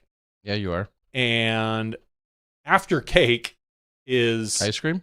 That would be pretty great. No, Billy Corgan from Smashing Pumpkins. Wow, okay. So he's doing Billy Corgan and the Crazy Machine or whatever his band is that it's not Smashing Pumpkins, but all they do is play Smashing Pumpkins songs. So clever. I don't know if that's a legal thing he's got to do because of whatever, but I think we're going to wander over because Cake is at 7:30. Ice cream will be at 10, and then 10:30 I think Billy Corgan plays. Heck yeah. So I think we're going to wander over and go see him on Friday after we see Cake, just because, I mean, we know half the Smashing Pumpkin songs probably, and it's be like, cool, I get to go see it. But I was curious. I wonder how many, if any, went down to Summerfest to see the world's biggest music festival. I didn't hear. Because I saw Ella did. That's all I saw. What night was that? Friday night, I think, was Hosier. It wasn't Saturday because we were. Maybe it was Thursday. I'm not sure. It was Thursday or Friday, clearly. But, okay. Yeah. I'm unsure. Okay. I don't know who all made that trip to come down. I mean, it would have made sense if if there's a band you really liked. But and I'm not sure. Summerfest has tons of bands. And if especially if you were a top player that was playing well, your tee time might not have been until 1 or 2. I will say this: there was somewhat of a resounding murmur of women mentioning the afternoon play and how they were kind of off with it. Clearly they're not used to it. I totally believe that. Missy famously practices in the mornings, as one example, practices in the morning because she's going to play every round she has in the morning. They play 98% of their disc golf during the year for morning rounds. And then now some of them weren't teeing off till 2 or 2:30 or 3. It can totally throw your day off because of course. You wake up probably normally 6 o'clock, 6:30. You eat your breakfast, you get out, you play, you maybe have like a mid-round snack. Suddenly, you're thinking, oh, sweet, I can sleep in until 9 or 8:30 or whatever that is. You do that, but now you eat breakfast at your whole schedule. 10. And your whole body's not used to this change in routine for this one weekend. And now you're not teeing off until 1, 2 o'clock.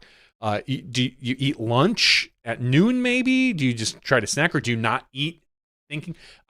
I could understand how your whole cycle of food intake and just preparation just gets thrown off for a loop and why you might just be like, not playing well.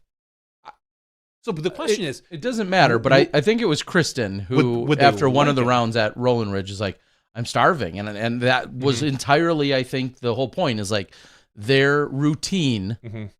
I'll use that word better than cycle. If you're used to having dinner at 4 or 5 o'clock. Their routines are just completely kind of out of whack out of sync for a few days. And some people may think, oh, it's no big deal. No, they live and breathe this routine... almost every single week. So some people like myself are like, heck, I'd love to sleep in a little later and get a later start. I'm on a far less strict routine. These professionals are doing this every single weekend. Sorry, you're going to ask how what? No, I'd be curious to know if, regardless of whether it threw them off or not, if they liked it. Or it seemed like most of them didn't. Is what I'm saying. If you told them, hey, next year you're teeing off at 1 or 1:30, they could clearly get used to it. But would they like it versus teeing off at 9:30 or 8:30 or 10, whatever their tee time is?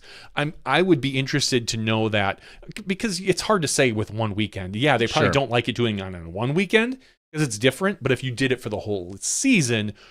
Then maybe they would maybe they would get used to that whatever habits they have would change. But would they like it? That's the question. I mean, the men obviously don't seem to care that they tee off later at 3 or 3:30. Yeah. And but they're used to it. That's what they've done. Yeah, which is funny, super good pro, if you're really good, you're rarely teeing off before noon ever, unless there's a random first day card which we see sometimes. Yeah, that occasionally you're in, but it's pretty rare to see a Paul Macbeth ever teeing off before noon, like period. Yeah, like it just doesn't happen with the way we've been structured for a few years. So, all right, well, we're gonna call it. We thank you guys for joining us. Shout out to OKC Thunder. I got no dog in that fight, so Ed, if that makes you happy, you can have that one. As some would say, I love that for you, Ed. So they didn't have a superstar blow out an Achilles like we did, and the Pacers did. And, yeah. I couldn't name another Buck besides Giannis, like even of decade. Yeah, you could, but Ray Allen. There you go. I'm sorry, I knew you'd get only Ray Allen. I saw him on Facebook and a thing on the way here. Glenn Robinson, big dog. Sam Cassell. Yeah, maybe. I mean, I recognize you those recognize names, the names, but it would have taken a while for that poll. Yeah. So either way, I love that for you, Ed. It's Dame time. Sure. For Johnny V, myself, big thanks again to Andrew Snippen, who joined us earlier today. Support Highbridge. Go check out Highbridge. Check it out. Play it. Tell your friends about it. Get to the Jamboree. Do whatever. There's always some golf to be played up there. It's a beautiful area. We didn't even talk about it, but it's a beautiful area. Copper Falls State Park and waterfalls and just some of the most majestic scenery that the Midwest has to offer. It's all up there in that area as well, besides the great golf. So get up there and enjoy it, and stop at Sandy Point Resort and Disc Golf Ranch while you're there. Tell them I sent you. 563's after show is in the books. We'll see you next week after the Discmania Challenge as well as the Creators Challenge. Thanks for joining us. We'll see you next week when you step inside the Smashbox.